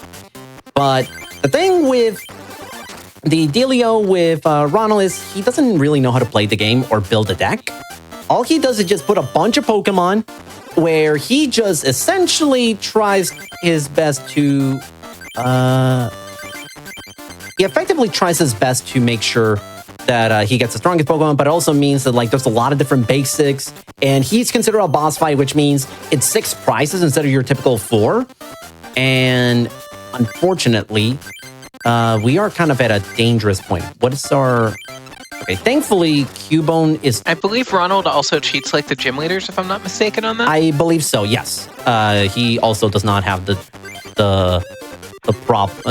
thing with... Ooh, this is... Okay. I might be able to do something about this. Now, I could also just be digging my own grave even further. Yeah, that's the downside to the continue duel feature, letting you go back to the resolution of your most recent action, is you can go back and undo a decision that you find out doesn't work out for you, but sometimes you'll just keep resetting and retrying something that's just going to end up not working, and you spend more time trying to salvage a bad fight than if you just reset and hope for a better one. Oh my god, we actually are gonna somehow sweep Ronald with Diglett? This is absurd. Toronite's just too good at this game. This is absurd. Ronald can't handle it. I don't think I've ever actually done this before where I win a 4-prizer with just Diglett. Now, so that's never happened before, you're saying? I don't think it's, yeah, no, not a fight this long, that's taken this long. I'm glad I did not reset, but that's actually kind of going up against conventional wisdom, because every single top runner probably looking at this was probably screaming, reset, reset, for the love of Arceus, reset. But somehow we were able to do this fight. Yeah, and usually when we're running a Doug Trio deck, our goal is to not take a fight until we have a pathway to a powered-up Doug Trio in our hand, whether that be Professor Oak, Computer Search, the Doug Trio just being there. We need some way to reasonably assure that we can get a Doug Trio. You can't always get that luxury when you only have one of your 60 cards is a Doug Trio. Yeah, because there's also a possibility that the Trio is just not in the deck, period. The thing about... Yeah, it could be in your prize cards. Yes, the Trio can be a... so the way the prize cards work is that it's not just 6 random cards that just come out of thin air. No, it's 6 prize cards that come directly from your deck. So you have to basically figure out... So you have to kind of hope that everything kind of goes well with the prize card. Because if you have one the Trio, there's a good chance... Well, not a good chance. I would say whatever a 6 in 53% chance of an event happening, that's essentially what we are dealing with. Those are the odds.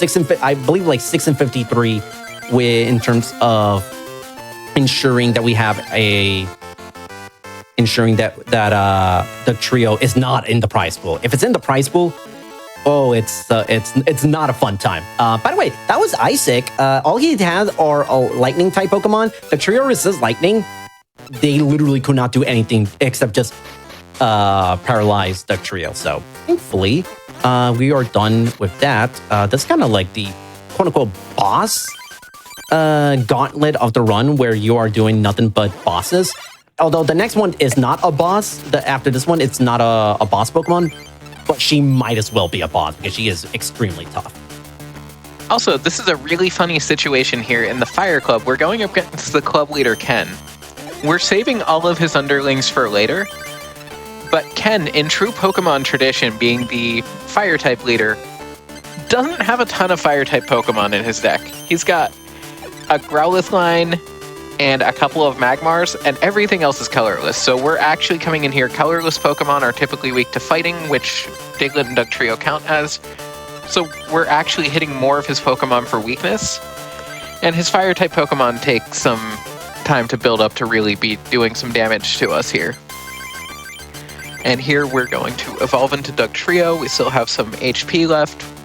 And starting next turn, we're going to be hitting everything for 70 and double that against the colorless Pokemon. So, oh yeah, it's going to be so much fun. Oh, Chansey, are you gonna? Oh, thank goodness.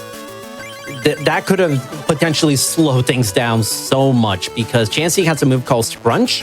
All it does is it's automatically immune to all damage and all effects for 1 turn. And you think, okay, it's just 1 turn. The problem is, in Pokemon TCG, 1 turn is all it takes for everything to snowball to such a degree that a run goes from, okay, I'm going to win this very easily, very quick, to I have to reset the entire fight, and oh, I just lost 2 minutes. So thankfully, that is going to be, thankfully, we avoided that potential catastrophe. But we're not out of the woods yet with Chansey, because the next boss fight, so 2 fights from now, we're going to be running into this potential scenario again. And attacks like Chansey's Scrunch are the reason why a lot of cards in the current TCG now say you cannot use this attack if one of your Pokemon has used an attack with this name on the previous turn. Oh, I did not know that. I did not know. I mean, there's so much about the new way, the modern TCG that I really just don't know.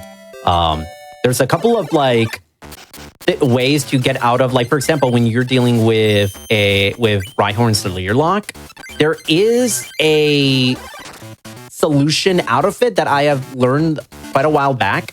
I'm resetting that. That's okay. It brought out the Mr. Mime, and it's a 4 versus 1 with Diglett. Yeah, no thanks. That I learned that like it is actually was made illegal, the strategy in the original so typically it was Scyther. If you get hit with Leerlock, I'm resetting. We're gonna lose this one again. Stephanie is an incredibly difficult fight, by the way. She's one of the newer fights in all battles, and unfortunately, we're actually having some pretty crummy hands. Yeah, also a fun thing that we've done here going into the Psychic Club is we've added Hitmonchan into our deck. Now, you're wondering, why would I want to bring a fighting type Pokemon to the Psychic Club? And one of the big reasons is AI manipulation, but mostly in the Stephanie fight, it's because she has Mr. Mime. Mr. Mime has a Pokemon power, which is the precursor to abilities, where if an attack would do more than 20 damage to it, it does nothing. Or it does no damage, at least. Diglett can do 10 or 30. Dugtrio's minimum is 40. Hitmonchan for 1 energy will do 20. And also, because it's weak to Psychic, the opponent will be incentivized to switch the Mr. Mime in against the Hitmonchan, making it easier to take it out because we don't have to worry about getting it in. Granted, we don't want to manipulate that as much here because we've also got Drowsy Shenanigans in this battle. Yeah, Drowsy Shenanigans are not fun. This is the exact same frame. I'm gonna wait an extra second just to make sure I don't get the exact same frame. That was the exact same opening hand. Oh, it's finally. I needed a Hitmonchan this entire time, and thankfully I finally got one. Also, we're leading Diglett because Diglett has no retreat cost, so we can easily swap that out, and that way, if anything happens like we get paralyzed, we can just deal with that. Because retreating gets away from having that problem. And also, it'll take the damage so that we don't have to worry about it now. We're actually staying in with the Diglett against Lickitung so that we're not taking damage on our Hitmonchan to spiral later, because we don't mind if the Diglett goes down. We see here, we lose a little bit of time to taking a prize, but now our Hitmonchan is fully powered up, we've got a plus power, and we can one-hit the Lickitung instead of having to deal with it. That Pokemon is central to the base fossil metagame now, because it is really bulky and has a paralyze attack that it can spam on a coin flip. And we're getting a Mew sighting, which is not something that I think I've ever seen in any percent glitchless run. I don't think there's a single run. Okay, I'm trying to do the math. I think, hold on. I'm trying to do the math. I think this is fine. Okay, didn't even matter. Yeah, no, I was trying to do the math. Is Mew's next attack actually take me out? It doesn't. Thankfully, finally done with this and the Nightmare Slowpoke 10 fight. damage short, and we have just enough to take it out. Nice. Now that is what Pokemon TCG speedrunning is all about. Getting into a weird situation, trying to find a way out of it after having to reset a bunch of just completely unviable fights. There's a part of it that's we a little show bit... a lot of good luck on the GDQ channel here, but that's what running the game is a lot of the time. Yeah, I will say, I'm actually kind of surprised it's taken us this long to have this type of fight. So I'm glad that, thankfully, it has not been too bad. Murray, okay.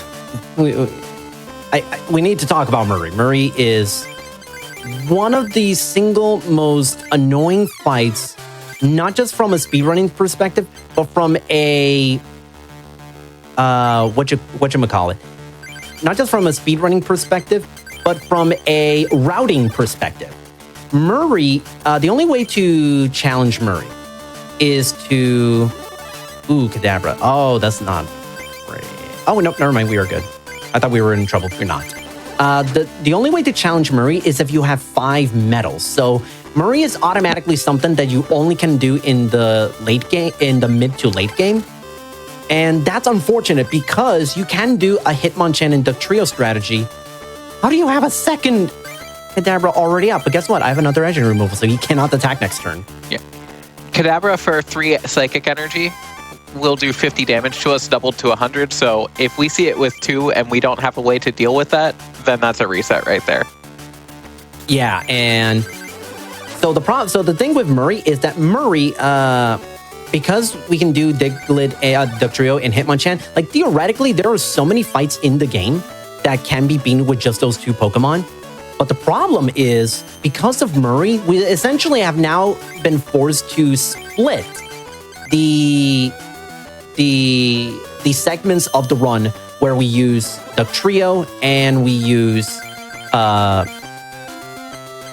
Hitmonchan. That's kind of the unfortunate part, because like I think for a lot of us, a lot of runners, if they had it their way, they would go through all of these fights where you are required to use a Hitmonchan or a Dugtrio. Not required, but it's the fastest option. They would very easily be like, okay, let's just go 100%. Let's just do the entire Hitmonchan and Dugtrio strategy as the very first thing we do in the run. But unfortunately, we've had to split it off twice.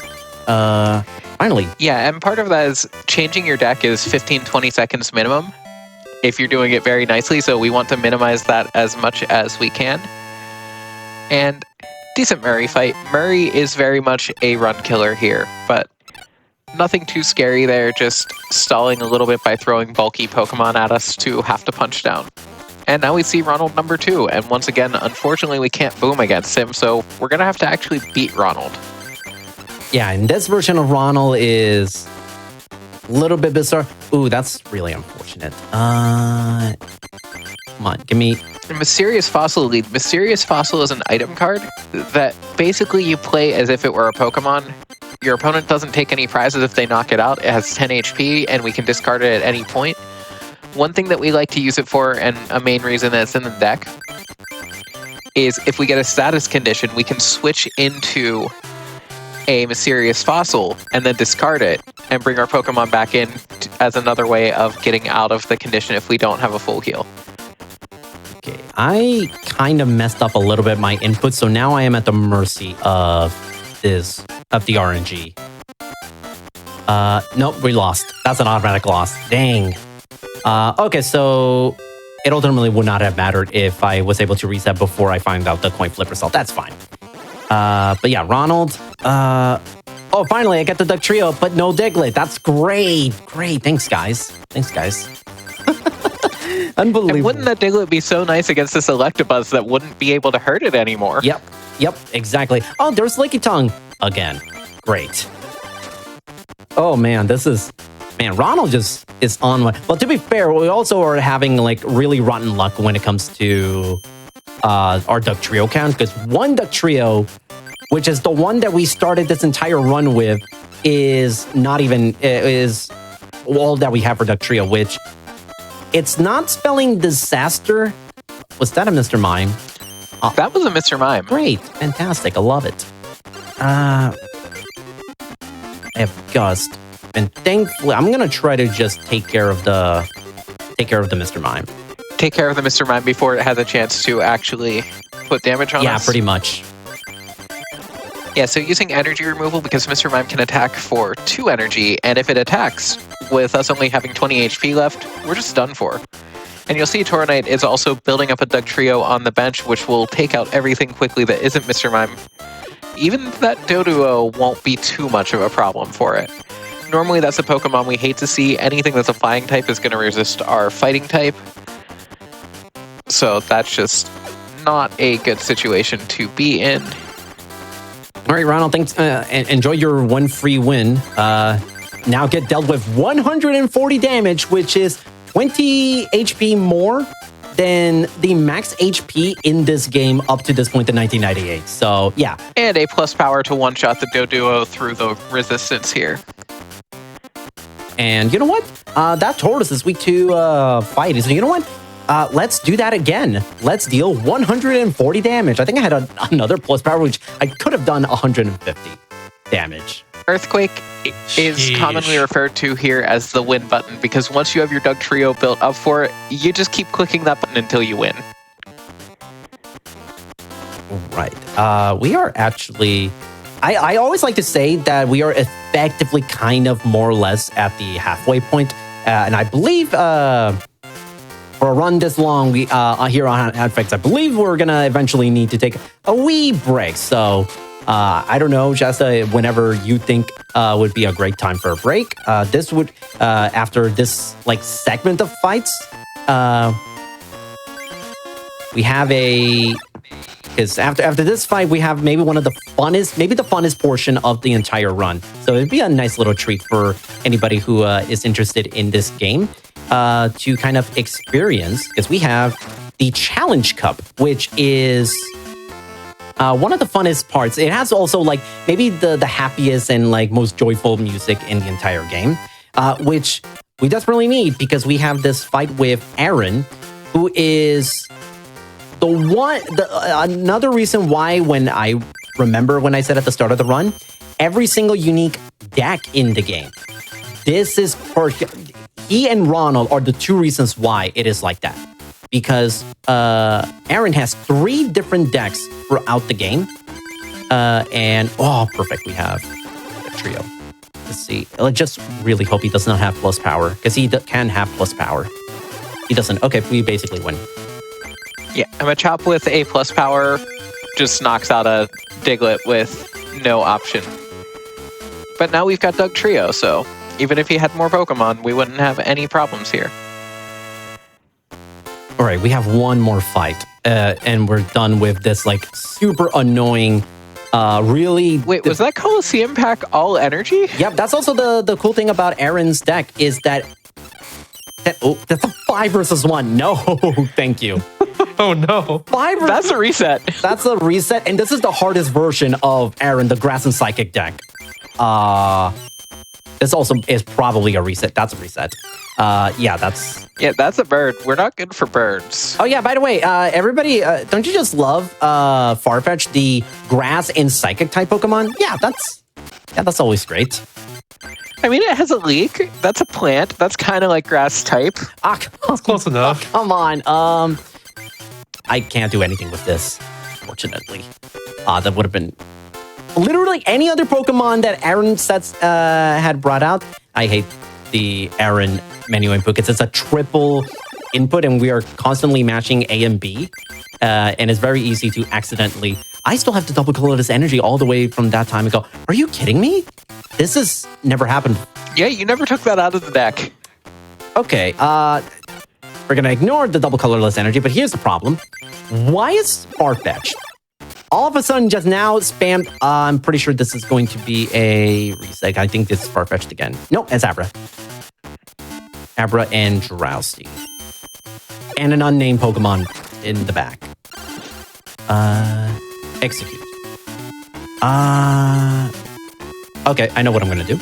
We're gonna retreat. And if you're asking the question of why are we fighting this deck with this deck, it's because we really don't have a better option. Yeah, this is one of the sticking points when it comes to routing in this game that we still have not fully figured out, because it's 3 different decks. We've theorized about what if we do this fight at X point? What if we do like the first 2 fights at a certain point, and then we just do the other 2 fights at another point in the run, which is a possibility. The problem here is that like you're just wasting time just leaving the room to go out into the overworld to just then do more, to have to come back. Which travel is instant, but it's not exactly something that you just want to go willy-nilly explore the entire overworld. So thankfully we are done with this. That was actually pretty solid, Aaron. The first 2 fights went magnificently, which gave us a nice cushion. And hope you enjoy this music. This is the Challenge Cup. So the way the Challenge Cup works is that's an interesting one. That could be a couple of trainers, and I'm hoping it is one that requires I'm hoping that it's one that requires a Psychic deck. Otherwise, this is going to be a big time loss. Yeah, and a big problem with using Psychic in this game is that most colorless Pokemon resist Psychic. And the really the strongest one we have access to at this point in the game is Kadabra, which evolves from a 30 HP Abra. Very easy to knock out. Kadabra doesn't have a ton of HP. It can do 50 damage, but if you're going up against the colorless Pokemon, that's going to go down to 20. And No. You're just not going to be okay. No, it's Stephanie again. Oh, no. No! Oh no. No, it's Stephanie again. Okay, back to... So I didn't need that. Can someone tell the game this is technically not a marathon? Oh my goodness. We don't need marathon luck? I was doing a stream earlier today, and I was having the worst luck with the RNG giving me the these opponents are random. So the way it works is it's a 3-round tournament. The reason why we are doing this is because the finals is a special version of Ronald that you can only fight in this tournament. But we have to go through 2 random NPCs. And unfortunately, it's maybe the worst one to have to be deal with. And of course, it's a... this is going to go so poorly. And not only that, the Ronald fight that we get here, arguably the hardest fight in the game. Yeah, definitely the hardest version of Ronald. That's for sure.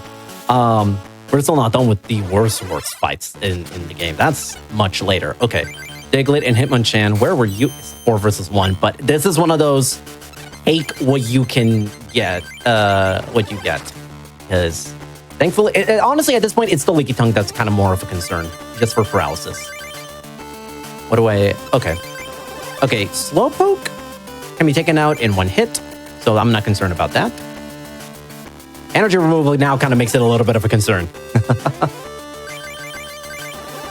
Only because the Licky Tongue can now... Depending on how Stephanie plays this could be something where I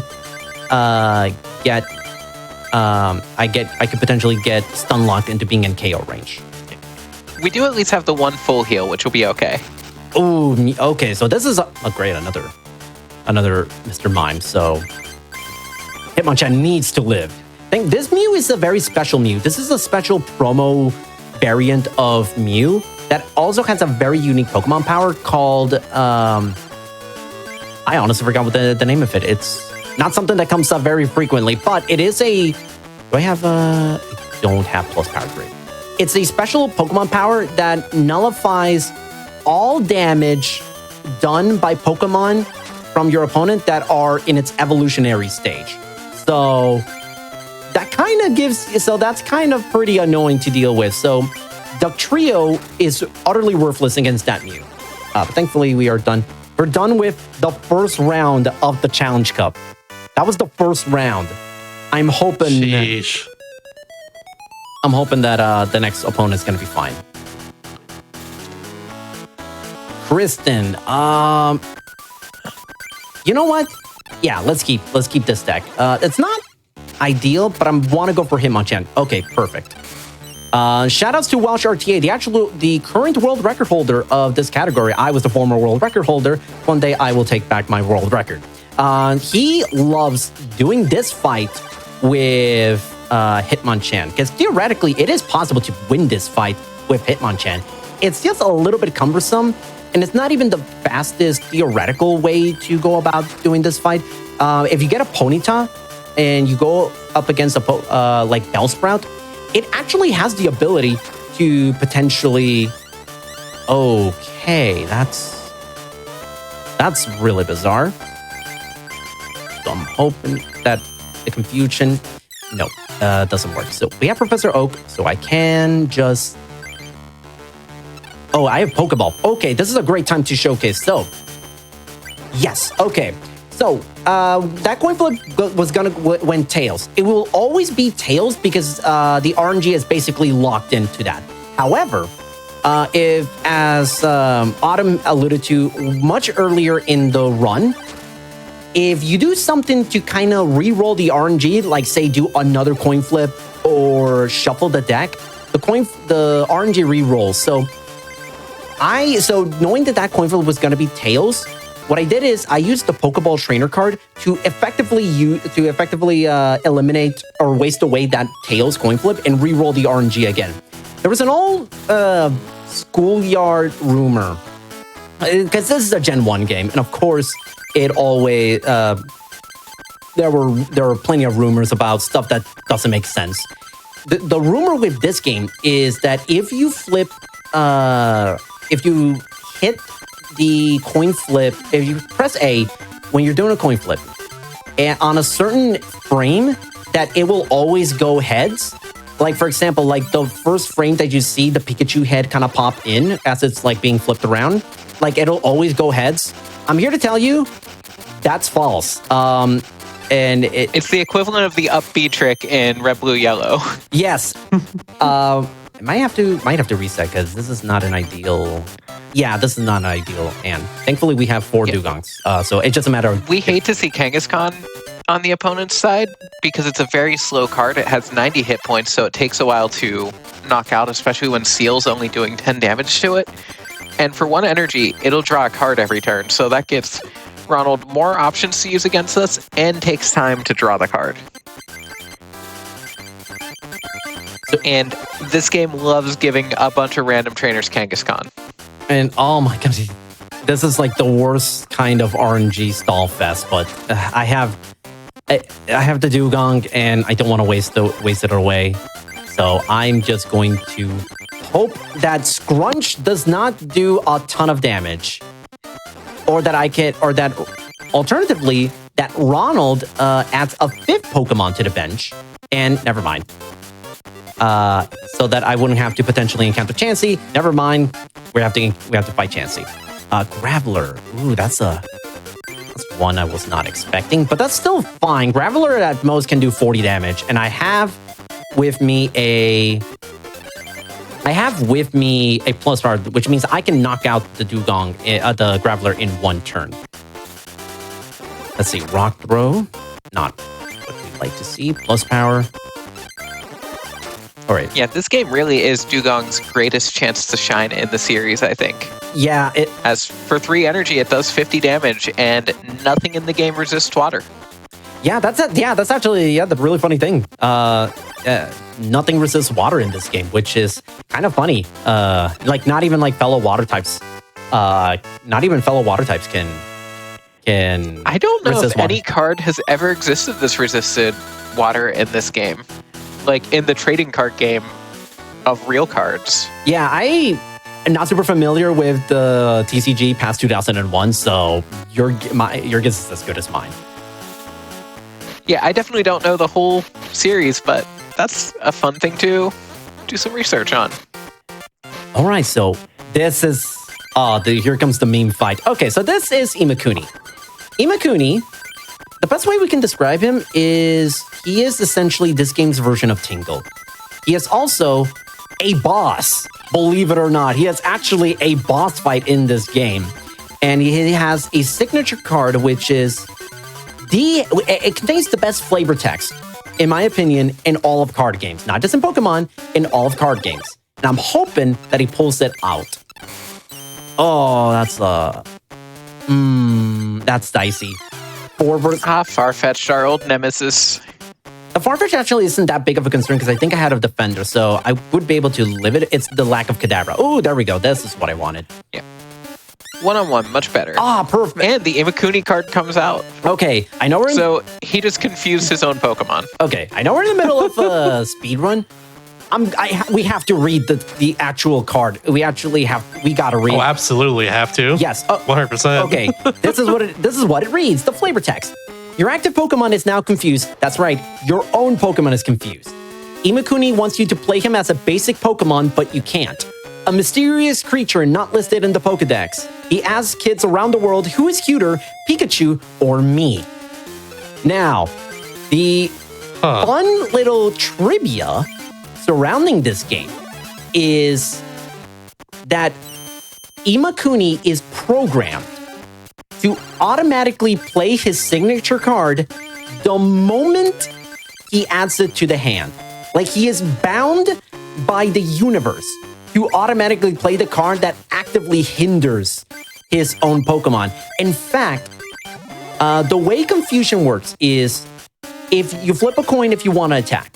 If it lands heads, the attack goes forward. If it lands tails, you get hit with 20 damage of your own type. So say a psychic type Pokemon, gets hit with confusion, it basically be the equivalent of being hit with 20 damage, with a 20 HP damage of Psychic type. So, Slowpoke, the 40 HP variant Slowpoke that he contains in his deck, is weak to Psychic. So, in theory, you could see a scenario where Imakuni can get confused. The 40 HP variant, finally a second Doug We trio. got another Doug trio. Finally, Let's go. Oh my goodness. Nice. That just made the entire run like exponentially more bearable. But as I was saying, Imakuni, if he confuses his 40 HP Pokemon, Slowpoke, and say he has nothing else on the bench, and Imakuni goes first, and he wants to attack on turn 1, and he confuses his own Pokemon, and he fails to coin flip. He knocks out his own Pokemon and automatically loses the fight. I'm resetting this. He automatically loses the fight before our first turn. So we get, from our perspective, the only possible way in this game to get a 0-turn kill, which is unbelievably rare. I've only been able to pull that off, I think, twice ever. We have a category for this game called Imakuni percent, which is one of the funnest categories. It's just beat Imakuni 3 times, and when you beat Imakuni on the 3rd try, you automatically get that amazing trainer card. And I see chat thanking Imakuni for the Duck Trio. Thank you, Imakuni. You without exaggerating, you might have actually saved the run, Imakuni. You might have actually saved the run. Also, we're talking about this because we don't want to talk about this fight. Brittany is one of the most frustrating fights in the game. She has 20 basic Pokemon. There's no theme to the deck. It's called the Etc. deck. They just threw all of the basic Pokemon that weren't anywhere else into this deck and said, send it. We fight it with Kadabra because there's no real common weakness, but nothing she has can really deal with it much because none of the cards are good. In categories that allow manipulations, Brittany is generally the first fight in the game because there's a 1-frame window to get a first turn win. Otherwise, you're pretty much going the full distance of 4 prizes. Because a literal third of her deck is basic Pokemon. Let's see. This is Rick, by the way. This is our 6th gym leader, club master, so to speak, called Rick. He is the leader of the Science Club. What is our... Yeah, no. Resetting this. I use the Energy Search card. Energy Search, what it does is you peek at your deck and try to pick out an energy card to add to your hand. What we do is... This is also going to be another reset, I betcha. Yeah.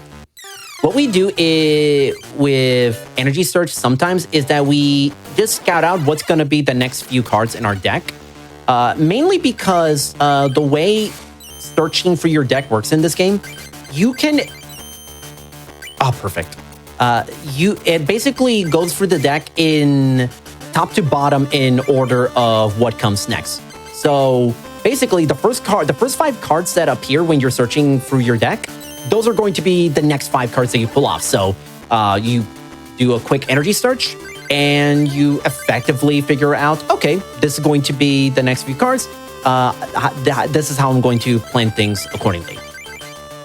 Not me learning new tech here live on GDQ Hotfix. And also, Energy Search has another use in the sense that when you use Energy Search, you shuffle the deck, so it re-scrambles the RNG. So that is another way of trying to get yourself out of a potential bad coin flip, if the need ever arises. Also, the Porygon here in Rick's deck is really frustrating because it only has 30 HP. It can't attack. All it can do is change weaknesses and resistances around so it can make us weak to things. However, it resists Psychic, so even at 30 HP, it's a 2-shot for Kadabra if we don't find a plus power, and it's just slow. Rick is one of those battles that it's not really easy to lose unless you get bad luck with status conditions, which is kind of what they were going for with Science here, either statuses or bursts. But he can really take a long time to lose. Okay. And there is our 6th medal. We only have 2 more to go. Yep, we 2 more to go, but I think a total of 10, 11 fights before we actually get to the end game. And here comes maybe my least favorite part of the new fights that get added to all battles. Who am I kidding? It's still Aaron. The way David and Eric operate very weirdly. David is the quote-unquote Nidoran leader. As you saw, his lead, Doduo. And Eric, which is the next fight, he specializes in poison. So all he does is try to poison the opponent. This could be an automatic loss. It's not an automatic loss, thank goodness. If that coin flip had landed heads, then we would have lost because it does 30 damage. The funny thing about that move, Leak Slap, all it does is... I'm gonna have to evolve. Yes, I will evolve. Whatever. We can win this on the next turn if he doesn't add anything else. Yes. It's a once per duel effect. If you use Leak Slap, no matter what the coin flip result ends up being, you can never use Leak Slap for the remainder of the duel. I believe, although I don't remember off the top of my head, if it's per Farfetch'd or if it's once per duel or once for the entire fight. It's like, I have to believe it's once per Farfetch'd because I don't think they got anything that sophisticated this early in the card game. Yeah, pretty much. It's basically, think of it in Yu-Gi-Oh terms, like it's either a soft once per turn or a hard once per turn. Or I guess once per duel or a soft once per duel. And now we're showing off a new promotional Mewtwo that we picked up here. Yep, this is our reward for beating Murray. There's an old man that... Okay, that's... I don't think I've ever seen a Kakuna in the speedrun. And that's not great. This is... Oh boy, this'll be a race against the clock. I'm trying to do the quick math here. I want to say that the math checks out. Stiffen could be... Never mind. Math... Stiffen effectively is the same thing as Scrunch, where if it lands heads, you're practically immune. So we're going to have to reset. That's a dang shame. We love when our opponent completely stalls damage while we're poisoned and taking 10 damage every turn. Yep. And we get poisoned again. Great. Unfortunately, this is what we're going to have to contend with throughout the... Hashtag science. Let's see. Build. Do I have... The thing with this Mewtwo is this Mewtwo can effectively beat out all of Eric's Pokemon. The question is getting to be able to attack. Mewtwo requires 3 energy to attack. However, it has one move that allows us to recover energy cards from the... Yes, that's exactly what I meant.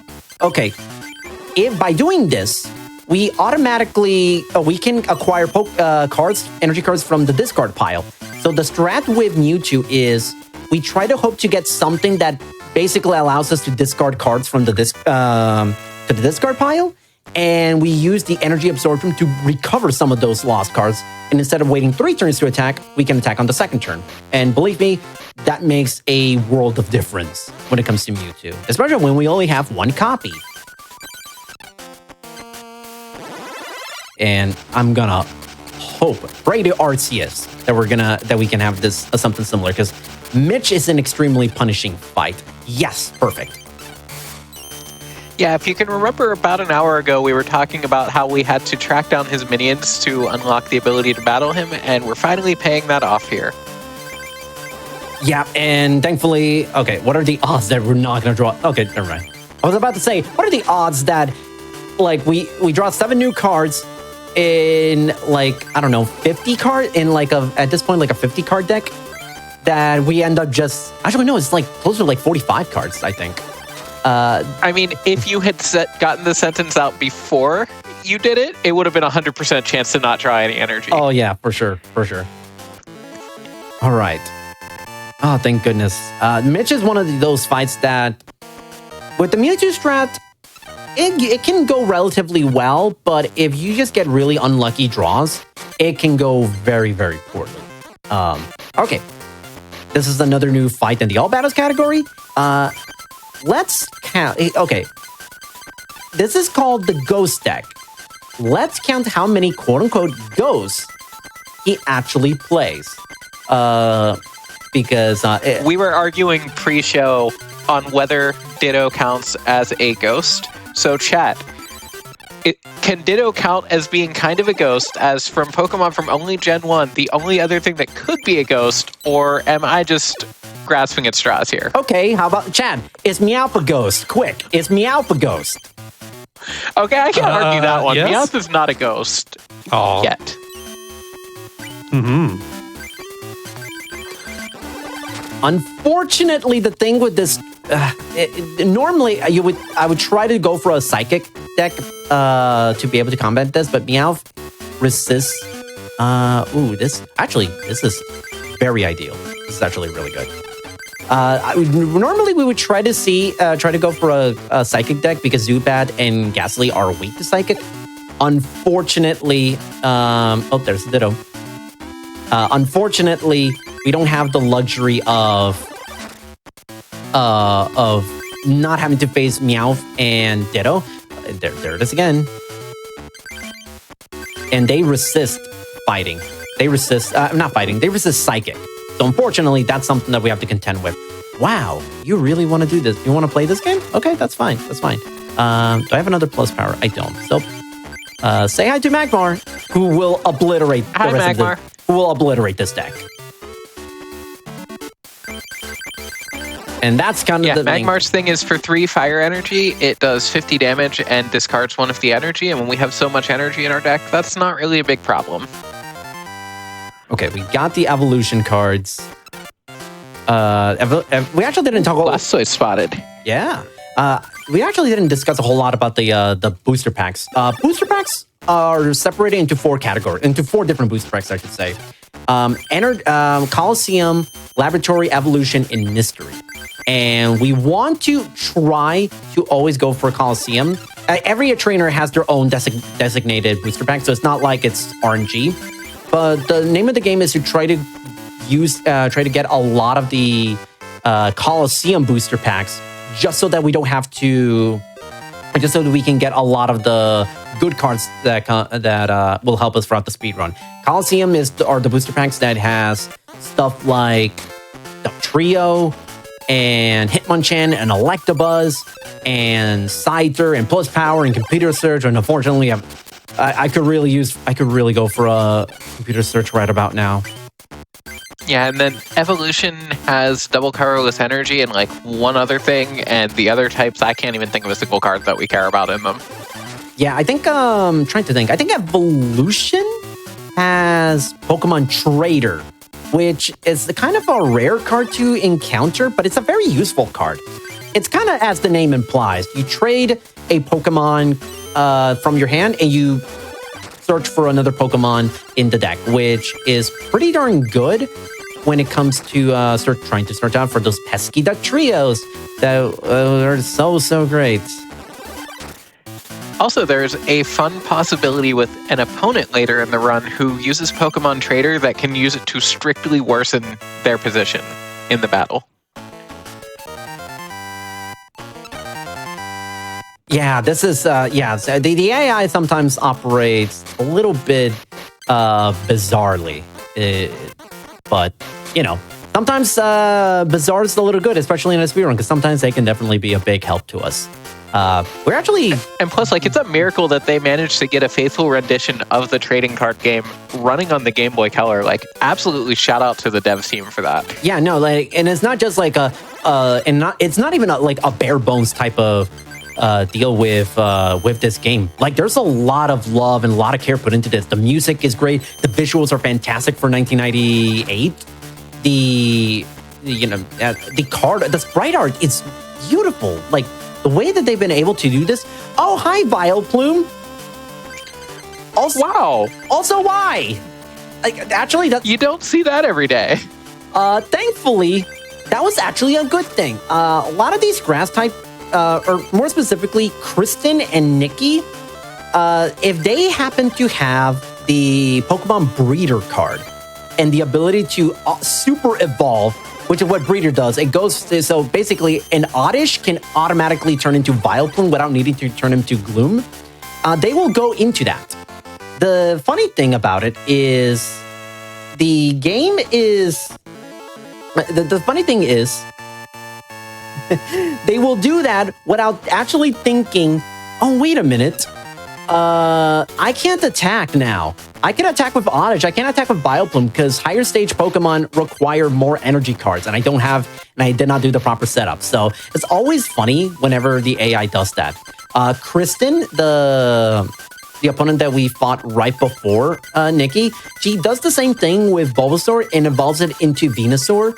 I've had that encounter a few times, and I can tell you this: never, and I mean never, have I ever seen Venusaur actually attack when it's summoned onto the field. It's that incredibly rare for that to happen.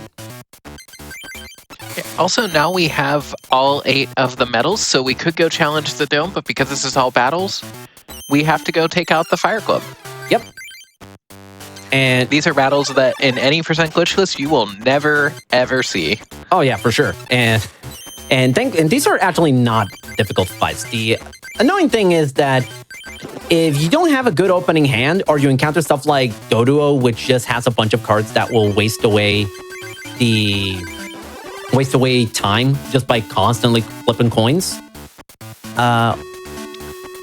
Okay, no, what? Okay, Defender and plus power. Okay, unfortunately, you get washed away by Dugong, which I'm so thankful for. A lot of my recent runs of this game, unfortunately, have been plagued by not having enough Dugong. And this portion, it just becomes a lot more annoying. It never becomes like run killing, but it becomes like that much harder. And when you're trying to go for world record, these are not the kinds of things you want to try to have route your run. Yeah, and the really funny thing, if you think about like actual mainline Pokemon games here, is that the strat we're going for is Dugong. Our backup is Articuno. There is some debate over what's better. They both are Pokemon that are able to do 50 damage for not a lot of energy and nothing resists them. Articuno has the benefit of it's a basic Pokemon, so you can guarantee that you'll get it and you don't have to find a way to get to a Dugong. When we have 4 of them in the deck, that's not really a big concern. As we see there, for once, actually using a Pokeball to get a Pokemon out of our deck, instead of just using it to scam on a coin flip. But now the real challenge becomes, when will Eevee not do Tail Wag, which locks us out from being able to do anything? Oh, thank goodness it evolved into Flareon. That's actually good, because all Flareon can do is just attack, not stop us from not being able to attack. And all Flareon can do is come in and take an L.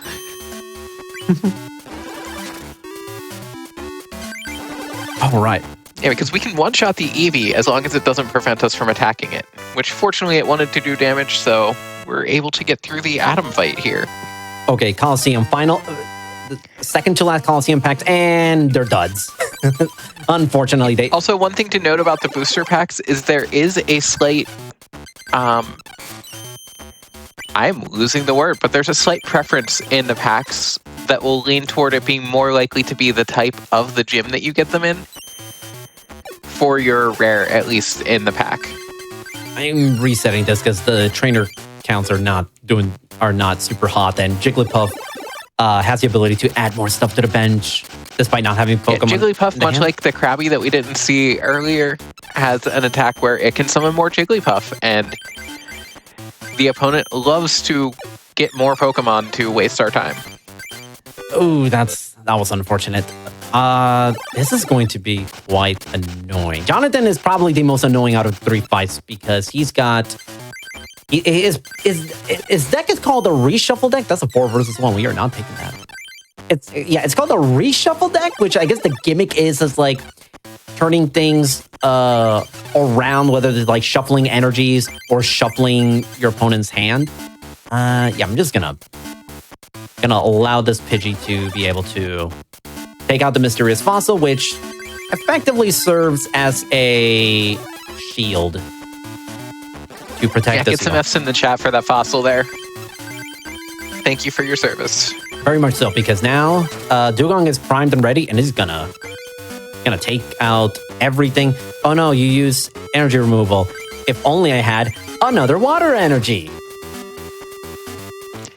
Yeah, like the name of a lot of these Fire Club battles is just get a Dugong set up and then you're good. All right, we are officially. We got a Snorlax and a Zapdos. Oh, How many Zapdos have you gotten this run? Because I swear I've seen at least 5 of them. You know what? We have time. We are in the end game.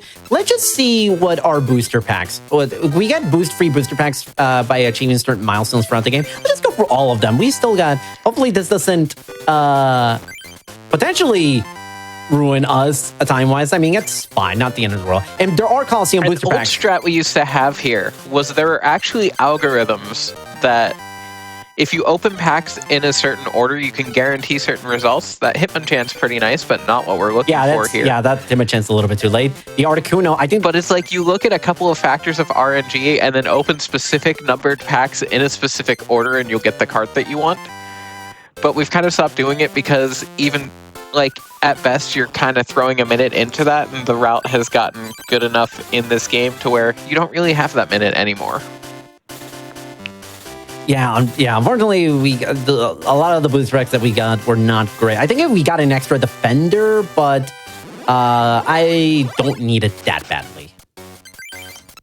But I do need that Dugong. I need a Dugong right now. This and so. Yeah, in the dome here, we're up against the 4 Grandmasters here. They all centered their deck around one promo card that was built specifically for this game that used some RNG functions that you couldn't really replicate on cards. So each of them is built around one of the 4 legendary birds. Now, you may be asking, what do I mean by 4 legendary birds? Don't worry, we'll get there. But we'll talk about that one. But the reason we do the Fire Club battles last is that we're using the Dugong deck for that, and for Courtney here, we'll be switching to a different deck for the rest of the Elite Four. But here, because she is the Moltres deck, as a lot of Fire-type Pokemon that are going to take a lot of damage from our Water types here. One of the reasons we like using Dugong is also Seal can do some chip damage, throwing 20 at a time against these Fire types, as opposed to Articuno that can't attack until it gets 3 energy. Ooh, perfect. Fossil Magmar here, very annoying in that it uses an attack called Smokescreen that requires us to get a heads on a coin flip in order to be able to attack. Oh, I forgot to actually evolve. I got the Dugong. Oh, wait, I forgot. Forgot to get the Dugong. Also, a fun fact of the promotional legendary birds here is that they all have 100 HP and no weakness. Nope. But they all resist fighting. They do resist fighting, though. Which, just to make our life worse. Yeah, it's because guess what our win condition is going to be after this? After this one fight. Duck Trio, which, again, everybody say thank you to Imakuni for giving us that extra Duck Trio. I cannot tell you. Thank you, Imakuni. I cannot stress how important that second Duck Trio is. Like I said earlier, if that one Duck Trio had been in the prize pool, reset the entire fight. Unless you are somehow able to survive with only Diglett and be able to prize scum your way into figuring out what prize card slot the Duck Trio is. So it is massive. Okay. Yeah, and once you get past the initial early gauntlet where you get all of your Coliseum packs, generally in an actual attempt and not a marathon run, if you only have one Duck Trio at that point, you're just resetting. You're not going to try to take that run unless you have an absolutely epic pace. But now we're switching to Duck Trio for the rest of the game. We've talked about how the legendary birds all resist fighting. Doesn't matter.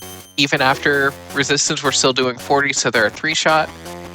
We're up against Steve, who is the only Clubmaster here who there's really a viable way to get a 1-turn win. You'll see some runners go for it if they're really desperate and trying to claw back a pace.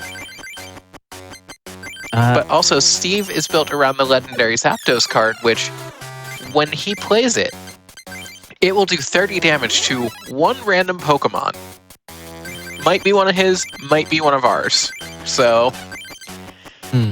Pokeball, let's see. Yeah, there we go. Oh, it was way deep into the deck. Okay, that is fine, because now we'll just do a bunch of... waste away all of our energy cards because our hand is going bye-bye. Yep, and now we're able to do 10 damage as Chip there, which is going to potentially fix some math if a potion comes out. Yeah, And now we've got our Doug Trio powered up. There's not really anything that Steve can do to it aside from kill some time, or if he somehow builds up a legendary Zapdos.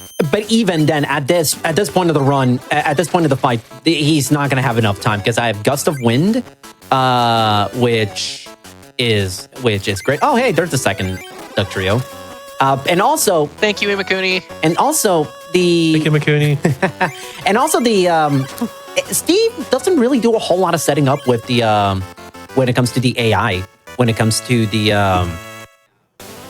when it comes to setting up that legendary Zapdos to attack, which is kind of bizarre. And it's funny because that legendary Zapdos, if set up properly, is the most powerful card in the game. Like, it's not even a question. The way that Imakuni, that Zapdos works is with just 3 energy, it'll do 70 damage to any of your opponent's random Pokemon. This feels like I'm gonna have to Ooh, reset. potential AJ strat time. Nope. They didn't get the Duck Trio. Nope, that's a reset. So we're up against Jack now, the legendary Articuno deck holder. In our community Discord, which anybody interested in the game, you can find the link on our speedrun.com page.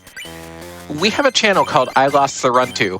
About 50% of the posts are this guy. That's actually being generous. no. That's actually, I would say 50% is generous.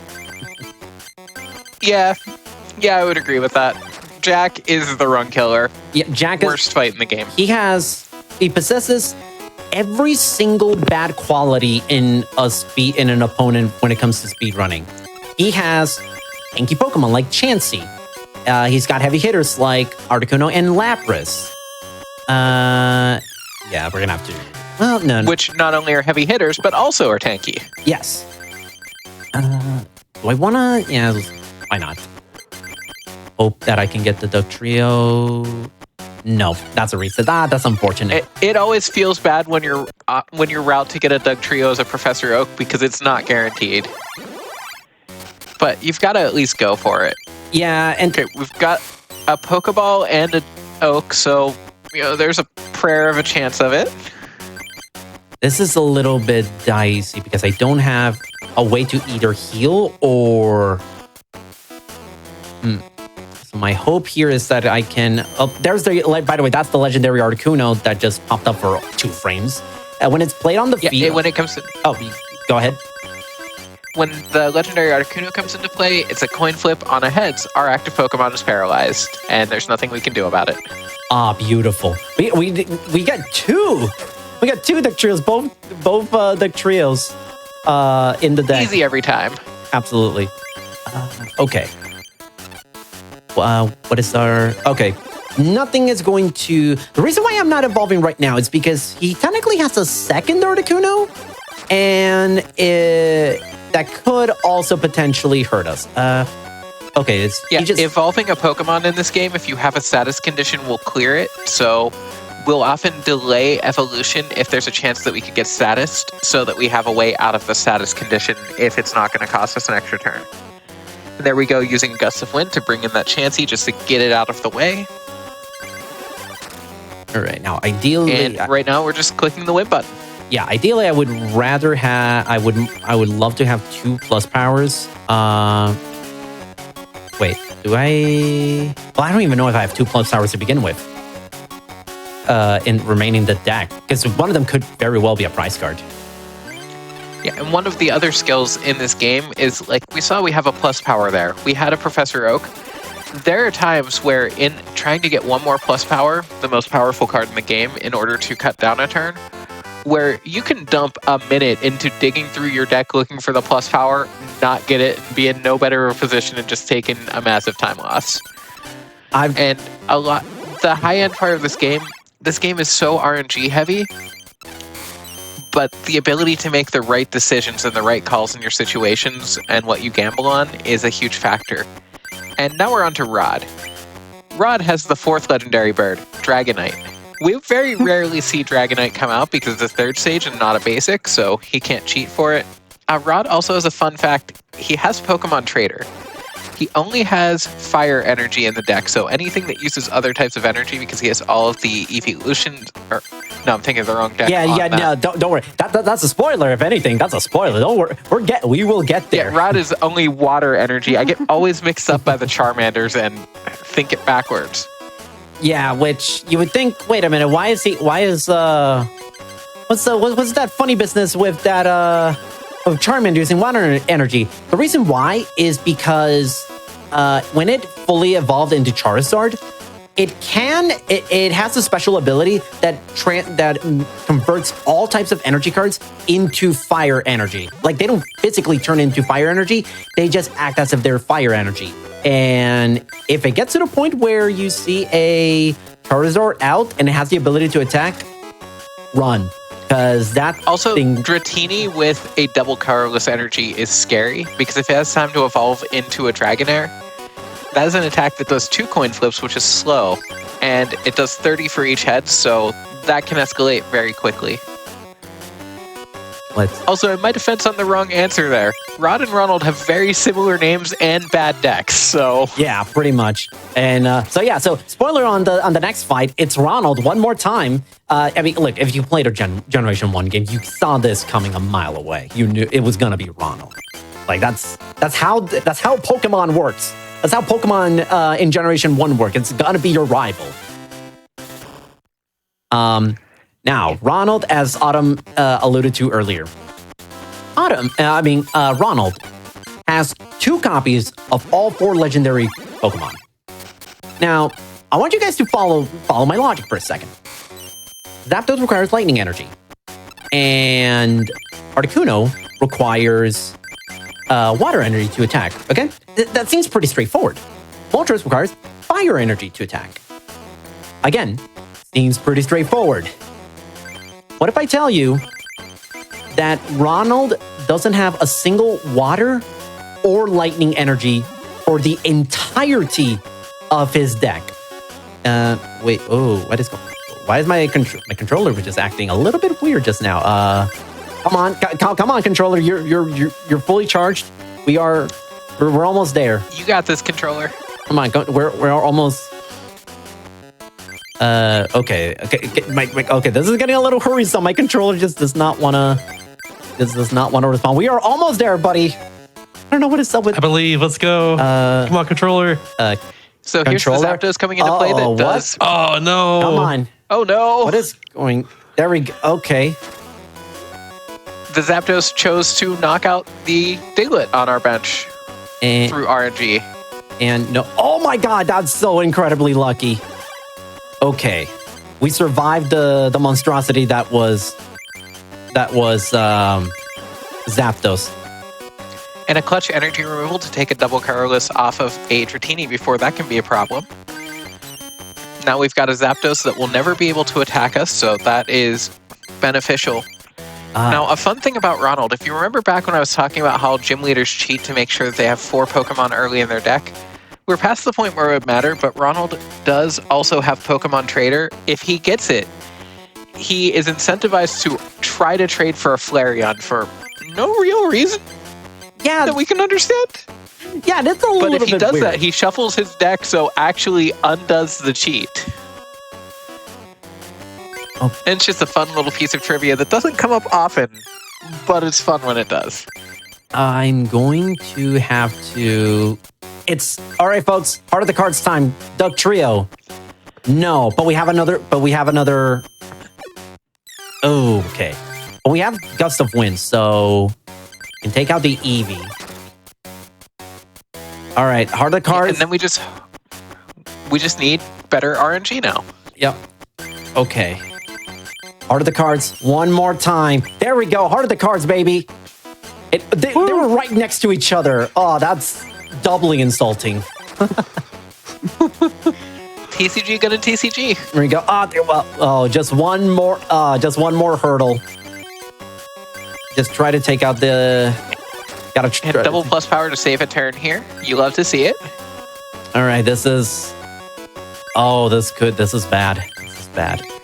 Yeah, this Moltres, if it gets powered up, can have the possibility of doing 70 damage on a successful coin flip. All right, this is going to be it. This is the game.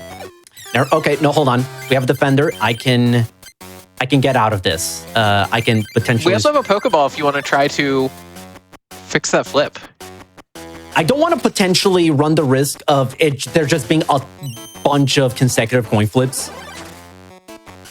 So you're going, but we are Save going that to scam for the next time. Yeah. Fortunately, the defender keeps it from one-shotting us, but that's one of the downsides of Doug Trio is only 70 HP means there are some things that can harm it.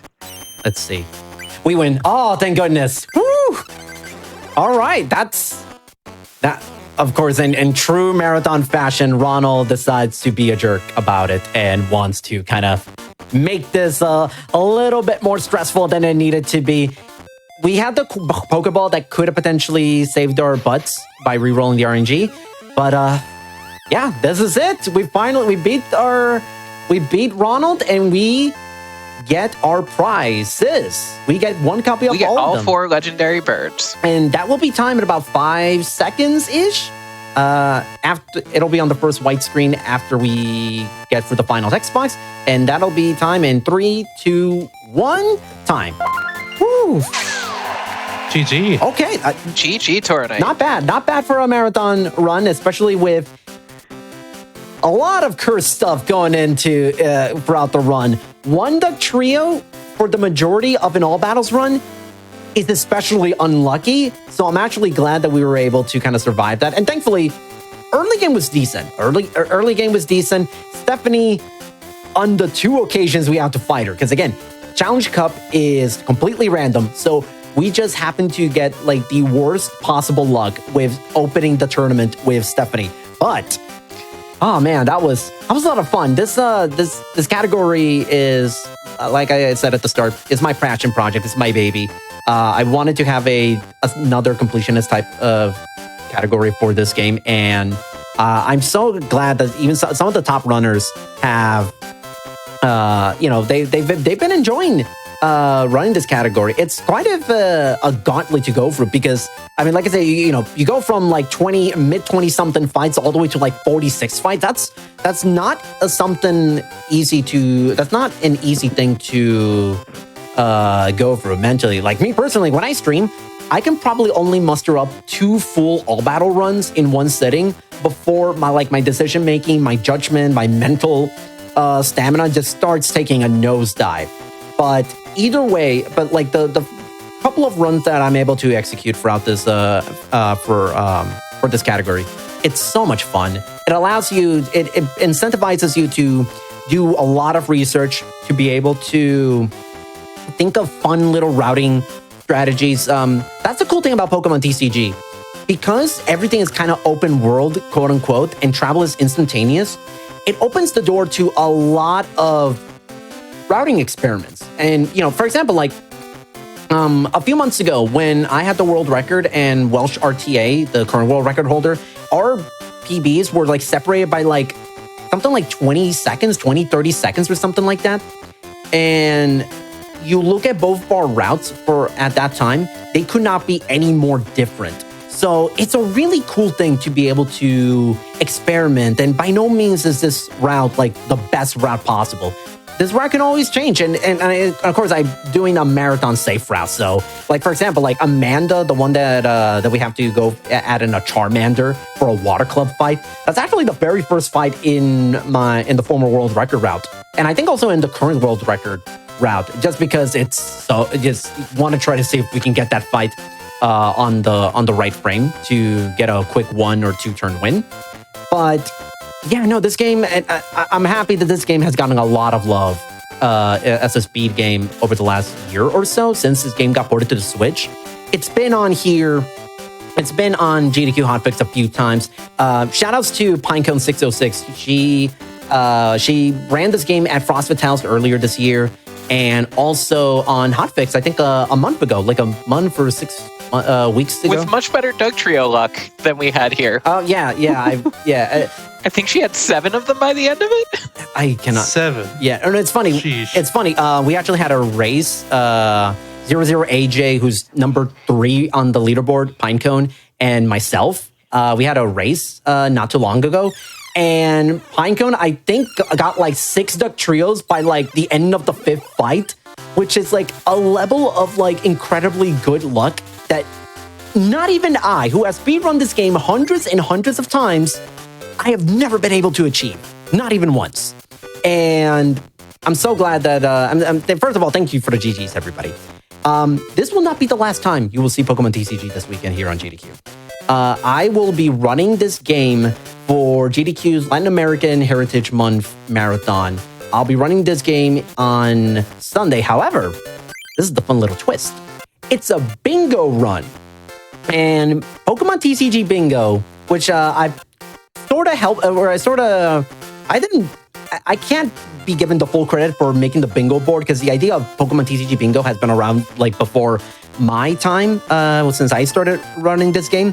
But Pokemon TCG Bingo is going to be quite a hoot, as the kids say these days, because it basically forces us to really think outside the box. Not just in terms of speedrunning Pokemon TCG, just playing Pokemon TCG in general. It gives us fun little challenges to try to do throughout the game. Before I guess we kind of sign off from here. Here's the neat little thing after we become the champion. There is a post game. That's right. There is. It's not much. But there is a small bit of post game content. If you look at this little machine, this was never here in the main game. Believe it or not, this gets added on after you become the champion. And this is the challenge machine. What it does is it's a gauntlet. Think of this is about maybe the first iteration of like, I guess what we all now know nowadays is like the battle tower type of deal, or like the marathon challenge in the post game, where you go through a gauntlet of trainers one after the other. And the whole point of this is just trying to see how many wins in a row can you get. So if you thought that the battle tower, I think that was introduced in Ruby and Sapphire, was the first kind, technically kind of, but the concept of this was introduced here, where you try to fight 5 opponents, you try to get as many wins as you can after, like, it's basically a series of 5. The way this works is that you get the first 3 fights are against random club trainers from throughout the game. After that, the 4th trainer is a club master, and the 5th match is a grand master. And the other thing is and again, I could be wrong on the whole battle tower concept. I might have been actually a Gen 2 thing. The challenge here is that you are not allowed to edit your deck or change any of your cards at any point throughout the challenge. Whatever deck you start out with, that's what you're going to go through all 5 of those fights. So this is a neat little thing with the post game content. So yeah, that's kind of one thing I wanted to show, because I was talking to Pinecone, is that funny, and I was a little worried that we were going to go like way underestimate. This is fine. So yeah, not going to try to take away too much of your time, but but if you want to see more of this game, like I said, Pokemon TCG Bingo on Sunday at here on JDQ's Latin American Heritage Month Marathon. And I also speedrun this game quite a bit on my Twitch channel, where I do 80% glitchless and all battles. And if you want some more variety in the games that I speedrun, I also speedrun Spyro 3, both the Reignited and the original.